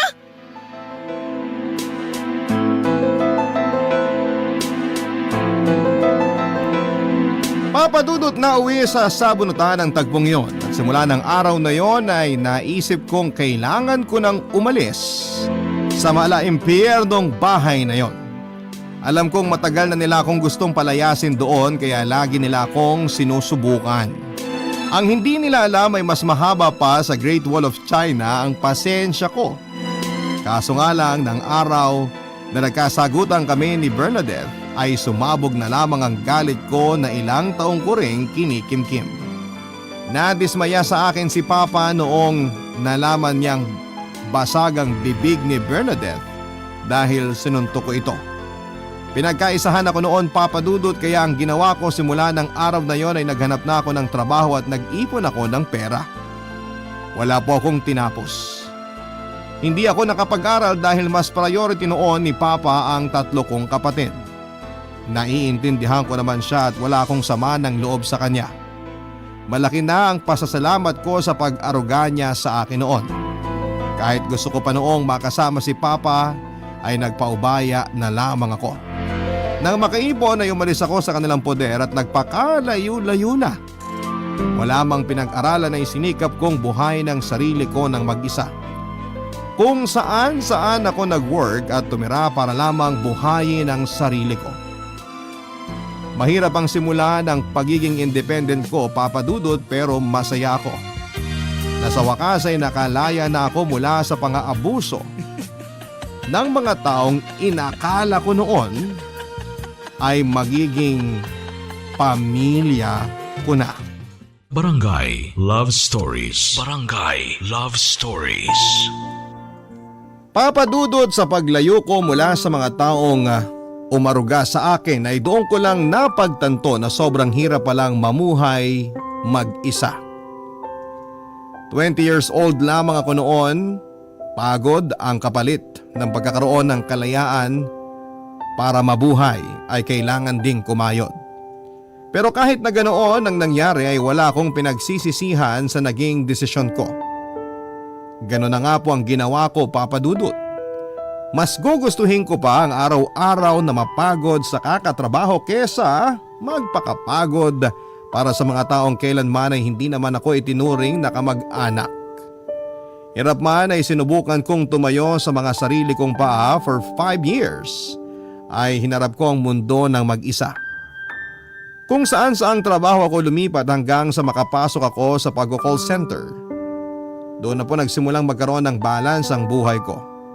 Doon na nagsimulang umayos ang bawat araw ko. Papadudod sinanay ko ang sarili ko na huwag mag-depend sa ibang tao. Bawat pangangailangan ko ay ako ang nagpo-provide. Bawat problemang dumarating ay ako mismo ang nagbibigay ng solusyon. Total ay nakasanayan ko naman na simula bata pa lamang ako, ay maasahan ko na ang sarili ko at hindi na bago sa akin ang ganong klase ng setup.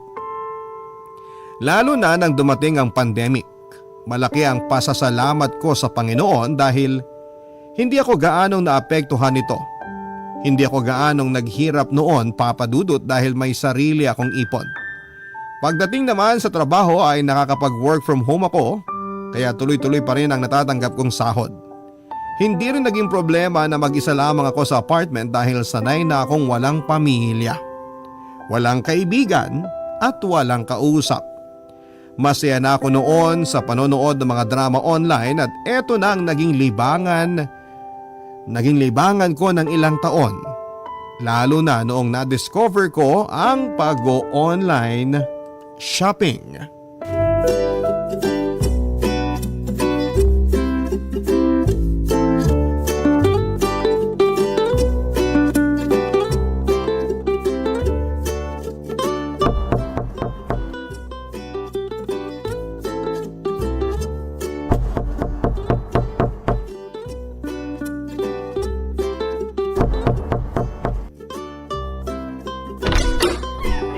Sorry kuya ha, naka-headset kasi ako hindi ko narinig yung katok nyo. Okay lang ma'am, ito po yung parcel nyo. Salamat. Next time pwede nyong iwan na lang dun sa guard para hindi na kayo umakyat pa dito. Total bayad na naman yung mga ino-order ko. Wala yun ma'am, kung kasing ganda nyo rin lang naman ang aakyatin ko, walang problema kahit araw-araw pa. Lo, si kuya oh. Ma'am, pwede po bang makahingi ng pabor? Hihingi sana ako ng tubig. Kanina pa ako uhaw Sige wait lang. Dito ka lang kukuha lang ako ng tubig sa loob.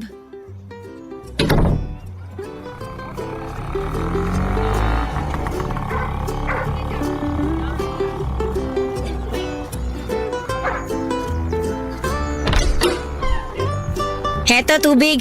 Pasensya na hindi malamig ha. Kalalagay ko lang kasi sa ref Okay lang po. Salamat po.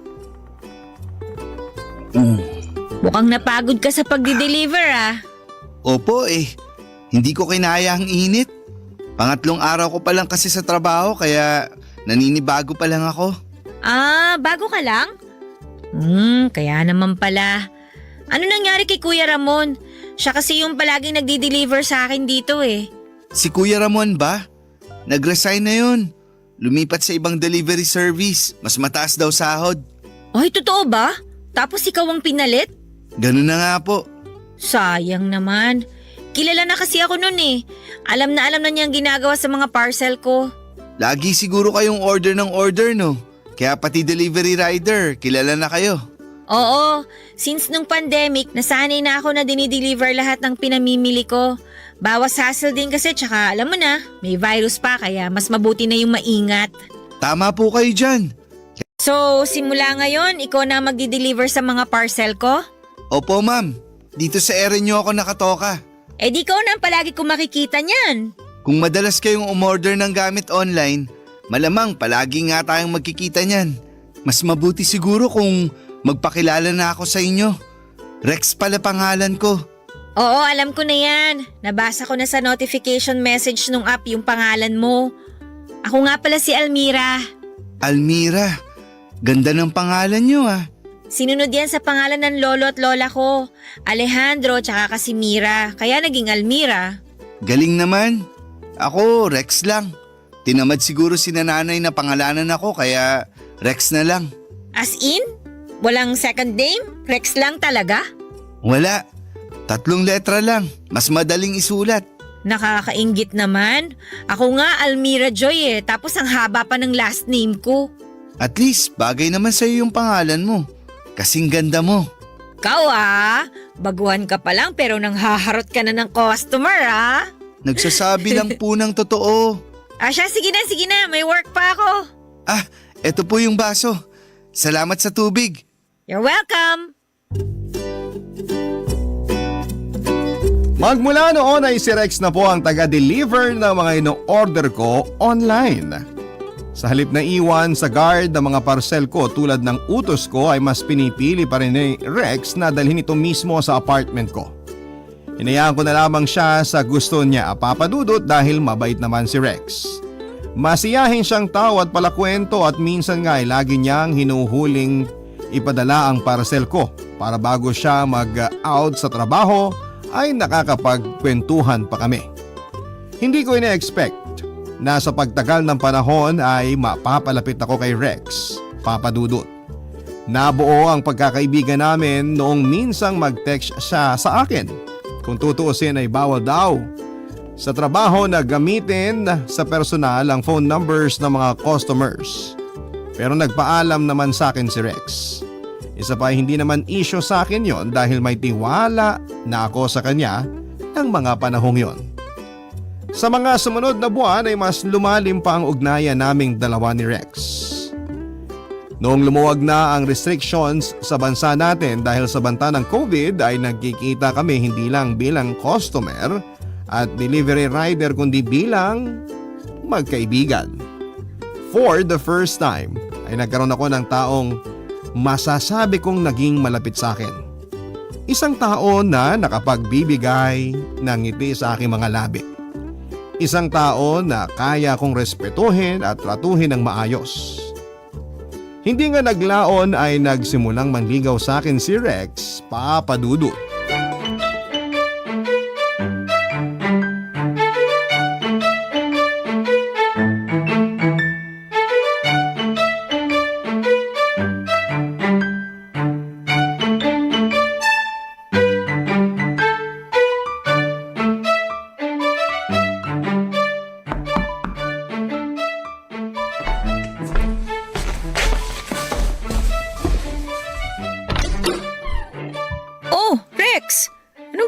mo dito? Teka, may parcel ba ako? Parang wala naman ako in-order Wala, pero may nagpadala ng regalo para sa'yo. Ha? Halika, pasok ka. Upo ka muna. Delivery galing kanino? Ewan ko, baka galing sa admirer mo. Sino naman? Eto, check mo. Naka-paper bag pa talaga Ano bang meron ngayon? Tingnan mo, sa sobrang kabisihan mo, hindi mo na alam kung anong kaganapan ngayon. Bakit? May ganap ba? Valentine's Day kaya ngayon. Talaga ba? Hindi ako aware Wala naman kasi akong love life Oh, check mo na kung kanino galing yan. Ano ba naman ito? Chocolate tsaka plastic rose?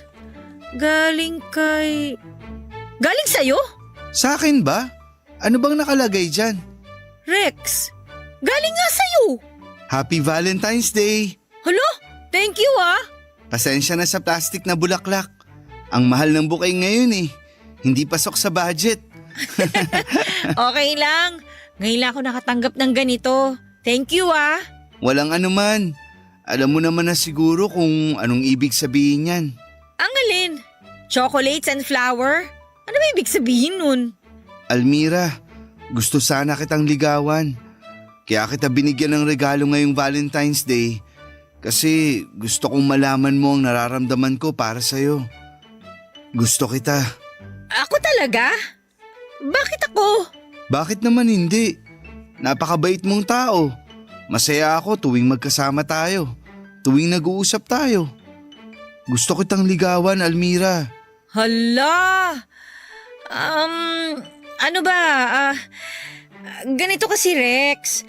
Parang parang hindi pa ako ready magkaroon ng boyfriend sa ngayon eh.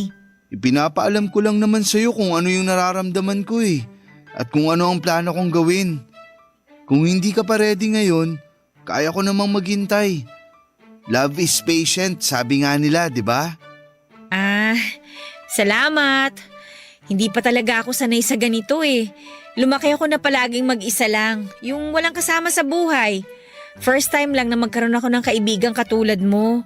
Sobrang laking adjustment yun para sa akin, kaya yung relationship na gusto mo mangyari ngayon, baka hindi ko pa maibigay.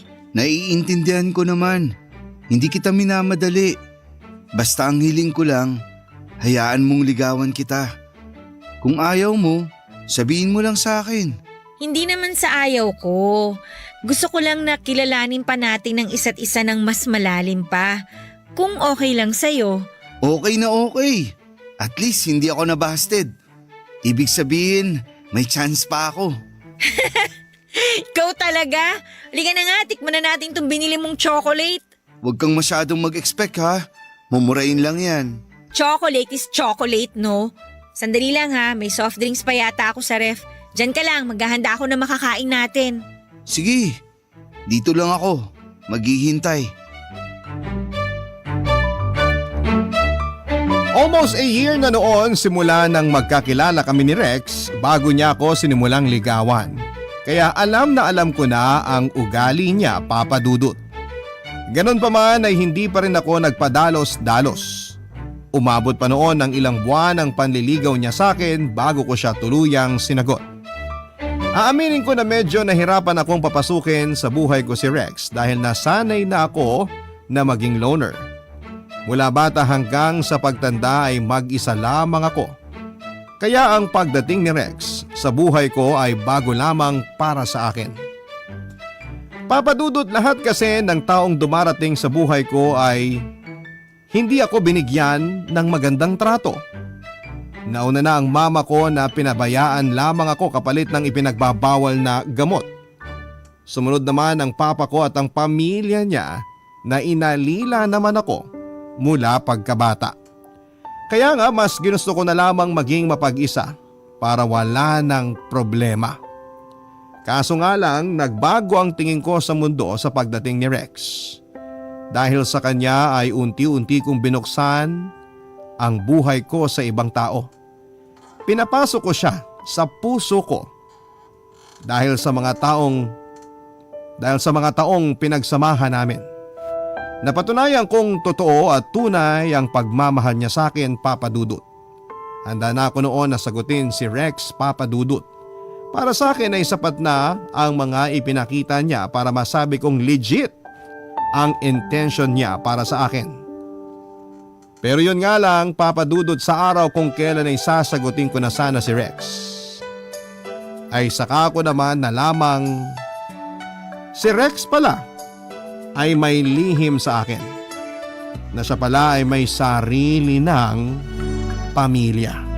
Barangay Love Stories. Barangay Love Stories. Papadudot ng araw na yon ay may nakaschedule kaming dinner date ni Rex. Doon ko sana siya planong sagutin kaso nga lang ay isang bagay ang nalaman ko tungkol sa kanya bago pa man ito mangyari. Umaga ng araw na yon ay pinatawag ako sa opisina. Bago pumunta ay naisipan kong daanan na lamang sa warehouse ng courier ang parcel na ilang araw ko nang hinihintay. Total ay malapit lamang ito sa office namin. Pagkarating ko doon ay naabutan ko si Rex na may kausap na babae. Nung una ay natuwa pa nga akong makita siya. Saktong lalapitan ko na sana silang dalawa nang bigla na lamang yakapin ni Rex ang babae. Nagulat ako sa mga nakita ko, Papa Dudut, dahil never kong inimagine na may ibang babaeng niyayakap ang taong mahal ko. Natigilan ako habang pinagmamasdan ng dalawa. Saka ko na lamang dinapansin na may dalawa palang bata sa tabi niya.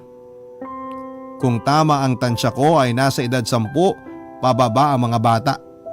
Pagkatapos yakapin ang babae Bago umalis ang babae ay nag-abot pa sa kanya si Rex ng pera. Papadudot may asawa at pamilya na si Rex. Ito ang naging pagkakaintindi ko sa mga nakita ko. Kung ano-ano na mga pumasok sa isipan ko noon, walang nabanggit sa akin si Rex na may pamilya na pala siya. Kung sa bagay, hindi naman talaga yon sasabihin ng isang taong manloloko. Nakakainis dahil tama nga ang sinabi ko na lahat ng taong minahal ko ay sasaktan lamang ako sa bandang huli.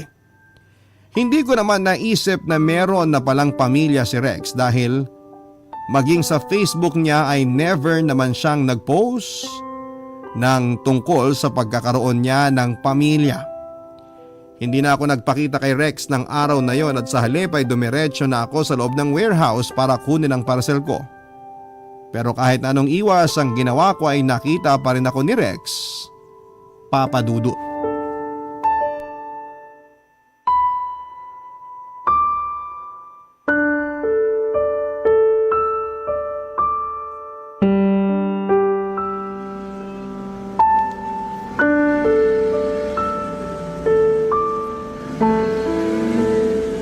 Almira? Almira! O Rex, nandito ka pala. Wala ka bang delivery? Sinusort pa nila yung mga i-deliver ko. Anong ginagawa mo rito? Binibisita mo ba ako? Hindi. Kukunin ko lang yung parcel na ilang araw nang hindi na di-deliver. Ganun ba? Huwag kang mag-alala. Ako na maghahanap. Dadaling ko na lang mamayang gabi sa date natin. Wag na, hinahanap na nila yung parcel ko. Okay. Ba't pala bis na bis ka? Papasok ka ba sa opisina nyo? Ang dami mo naman tanong. Wala ka bang trabaho? Mamaya pagalitan tayo dito kapag nakita ka ng boss mo nakikipagchismisan sa akin. Mababait mga tao rito kaya ayos lang. Walang magagalit. Ha? Kaya naman pala pati babae mo dinadala mo rito no? Ha? Ano ulit yun? Wala. Sabi ko magtrabaho ka na dyan. Ayoko makaabala. Ang sungit naman. Hindi yata maganda gising mo ngayon Hindi ka nag-breakfast no, kaya ka ganyan. Ay, alam mo kung bakit ako ganito? Kasi may nakita ako. Anong nakita mo? Sino yung babaeng kayakap mo kanina? Nakita mo yun? Sino yun? Asawa mo? Girlfriend? Nililigawan mo rin ba katulad ko? Okay, relax lang. Huwag mong pairalin ang galit mo. Mag-i-explain ako. Ay, yung nakita mo kanina, si Laura yon. Ex-girlfriend ko siya. Sinasabi ko na nga ba Teka, hintayin mo muna ako matapos. Kung totoo ngang ex mo yon, bakit nakikipagkita ka pa sa kanya hanggang ngayon, ha? Heto na nga, mag-i-explain na nga Pakinggan mo muna kasi ko. Ganito kasi yun. Si Laura, ex ko nga, di ba? Nakalive-in ko siya dati. O tapos? Tapos, nagkaroon kami ng 2 anak. Kaso, hindi rin nagtagal yung pagsasama namin, kaya naghiwalay din kami. Bakit kayo naghiwalay? Hindi na niya ako gusto. Nakahanap siya ng ibang lalaki. Naghiwalay kayo ng ganun-ganun lang? Ano pa nga bang magagawa ko kung ayaw na sa akin ng tao? Alam nga namang ipaglaban ko pa pinagtutulakan na nga ako. Hindi ko naman sinasabing ipaglaban mo yung relasyon nyo ng babae. Yung mga anak mo, iniwan mo na lang basta? Hindi ko naman kayang buhayin yung mga bata, lalo na't musmus pa sila. Dumidede pa nga sila nun. Hindi naman pwedeng ilayo ko sila sa nanay nila. Kung hiwalay na pala kayo, bakit nandito siya ngayon? Bakit nagkikita pa rin kayo? Ano, nagkabalikan na kayo? Teka lang, hinay-hinay naman. Sobrang advance mo naman mag-isip. Walang nagkabalikan, okay? Nagpunta rito si Laura kasama mga anak ko kasi nag-request ako sa kanila. Nag-request ng ano? Lilipat na kasi sila sa probinsya at kanina ko lang din nalaman kaya tinawagan ko si Laura na kung pwedeng kitain ko muna yung mga bata bago sila umalis. Ano yung perang inabot mo sa kanila? Sustento yun. Buwan-buwan ako nag-aabot ng pera sa mga bata. Totoo ba yan? Oo, promise. Gusto mo tawagan natin ngayon si Laura? Wag na. So kailan daw ang alis nila? Mamayang hapon. Huwag kang mag-alala. Hindi na kami ulit magkikita ni Laura. Kasi sa Pangasinan na sila titira kasama mga anak ko. Siguro from time to time, mag-uusap pa rin kami. Pero tungkol lang yun sa mga sustentong ipapadala ko. Sorry, nakapag-isip kagad ako na masama dahil sa nakita ko. Okay lang yun. At least nalaman ko na magsaselos ka pala kapag nakita mo akong may ibang babae. Sira ulo ka, malamang no. Bahala ka na nga dyan, alis na ako. Paano yung parcel mo? Dali mo na lang mamaya. Papadudot, aaminin ko na nasaktan ako noong nakita ko si Rex na may ibang kasamang babae. Ganon pala ang feeling kapag ang taong mahal mo ay may ibang kayakap. Doon ko lang napatunayan na totoo nga talaga ang nararamdaman ko para kay Rex. Sobrang laki na ng parte nito sa buhay ko kaya hindi ko na siya pwedeng pakawalan. Nang araw na yon ay tinuloy namin ang date naming dalawa. Doon ay humingi siya ng tawa dahil hindi niya kaagad nasabi na may mga anak na pala siya. Hindi niya kasi alam kung papaano niya ito sasabihin sa akin at inintindi ko na lamang siya, Papa Dudut. Kahit nagkaroon kami ng kaunting misunderstanding ay sinagot ko pa rin siya ng gabing yon. Patungkol naman sa ex ni Rex na si Laura ay napag-usapan na namin ito ng maayos. Wala na talaga silang ugnayang dalawa pa maliban sa mga updates at sustento patungkol sa kanilang anak. Hindi ko naman na ito ginawa ng issue pa, Papa Dudut, dahil malaki ang tiwala ko kay Rex. Isa pa, sa halip na si Rex ay ako na mismo ang kinokontak ni Laura kapag nagbibigay siya ng balita sa mga anak nila. Tiwala ang namagitan sa aming magkasintahan kung kaya ay umabot kami ng 3 taon. Last year lang ay tumira na kami ni Rex sa isang bubong, Papa Dudut. Sa pagsasama namin sa isang bahay ay mas nakilala pa namin ang isa't isa. At doon nga ay mas tumibay pa ang pagsasama naming dalawa.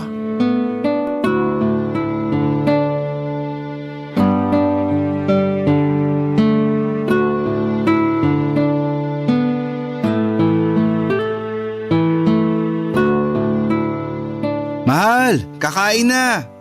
Heto na, saglit lang. San ka ba galing? Kanina pa kita iniintay. Gusto ko sabay tayo kumain bago ako pumasok sa trabaho. Katatapos lang ng tawag ni Laura. Nagkwentuhan kami. Magka-video call na naman ba kayo?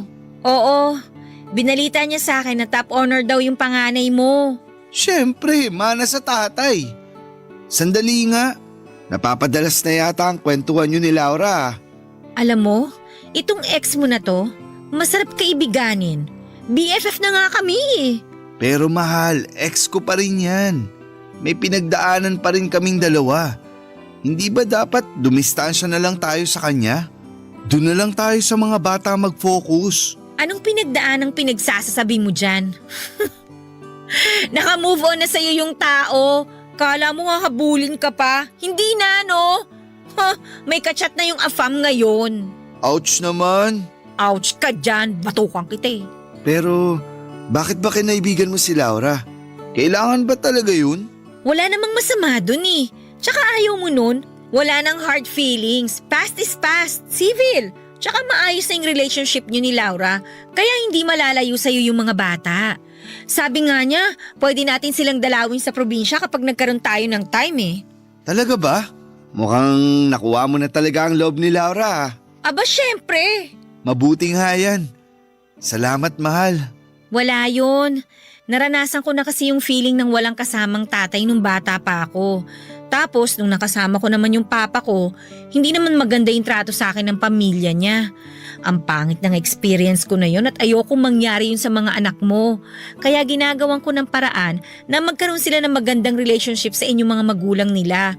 Tsaka syempre sa akin na rin na matatawag na rin nilang stepmother, di ba? Stepmother? Oo! Si Laura mismo nagsabi sa akin yan. Na-open ko kasi sa kanya yung tungkol sa co-parenting. Willing naman daw siya doon. Tsaka isa pa, kung ako lang din daw naman yung mag-aalaga sa mga bata kapag nasa poder mo sila, mas mapapanatag siya. Pwede raw akong tumayo bilang second mom nila. Akalain mo yun? Ganun na kalalim ang pagkakaibigan yung dalawa? Kapag open-minded kasi ang isang tao, hindi imposibleng mangyari yun. Kung titingnan mo nga naman, ako na girlfriend mo at ang ex mo magkaibigan, parang hirap paniwalaan no? Pero kung pareho namang totoo at tama yung ugnayan ninyo, hindi malabo mangyari yun. Tutal, napag-usapan na natin ang tungkol sa pagiging magulang. Anong plano mo? Ayaw mo pa bang maging nanay ng magiging anak natin? Hoy, nagmamadali! Enjoyin muna natin yung current life natin. Bata pa naman tayo eh. May time pa tayo para gawin yung mga gusto nating gawin.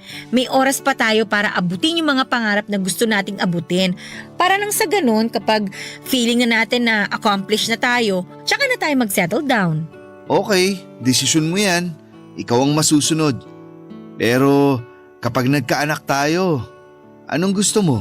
Babae o lalaki? Ano nga ba? Parang mas gusto ko ng babae. Mas madaling alagaan, madaling turuan, tahimik tsaka hindi magulo. Ikaw, anong tingin mo? Ako, gusto ko naman ng lalaki. May 2 babae na ako eh. Kahit ano, pwede sa akin. Masaya na ako kung ano man or ilan man ang magiging anak natin. Pero sa ngayon, huwag mo na yan ang isipin mo. Masyado kang advance eh. Ang problemahin natin, itong ulam natin na malamig na. Sandali nga, initin ko muna. Ikaw kasi, dami mong kwento eh. Eto na, iinitin na po. Papadudot kung noon ay nasanay akong mag-isa lamang, ngayon ay may kasama na ako sa buhay, walang iba kundi si Rex. Maliban sa kanya ay nagkaroon din ako ng mapagkakatiwalaang kaibigan sa katauhan ni Laura na hindi ko inaasahang mapapalapit sa akin. Masaya po ako na may kasanggana ako sa buhay, meron na akong makakapitan at may tao nang nagpapasaya at nag-aalaga sa akin. Hanggang ngayon ay patuloy pa rin sa pagiging delivery rider si Rex sa mas lumalaki pang industriya ng online shopping. Samantala patuloy naman po ako sa pagbawi ng mga bagay na hindi ko naranasan noong bata pa lamang ako. Wala pa sa isip namin ni Rex ang magpakasal at bumuo ng pamilya. Gusto ko kasing enjoy na muna ang pagiging malaya ko mula sa karahasan at kahirapan. Samantala nagpatuloy ang co-parenting nila Laura at Rex sa kanilang anak.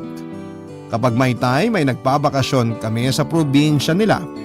Minsan naman ay sina Laura ang dumadalaw para iwan sa amin ang mga bata kapag wala silang pasok. Papadudot, eto na po. Dito ko na po tinatapos ang sulat ko. Nagsimula man sa hirap ang buhay ko. Umayos naman po ito kalaunan sa pamamagitan ng pagpupursige. Hangad ko'y marami kayong natutunan sa naging kwento ng buhay ko at sana ay maging motivation din po ito sa bawat tagapakinig. Maraming salamat po sa inyo, Papa Dudut, at magandang tanghali. Ang inyong forever kapuso at kabarangay, Almira. Nagustuhan ng iyong napakinggan? Ituloy yan via live stream sa www.gmanetwork.com/radio. Barangay LS 97.1 Forever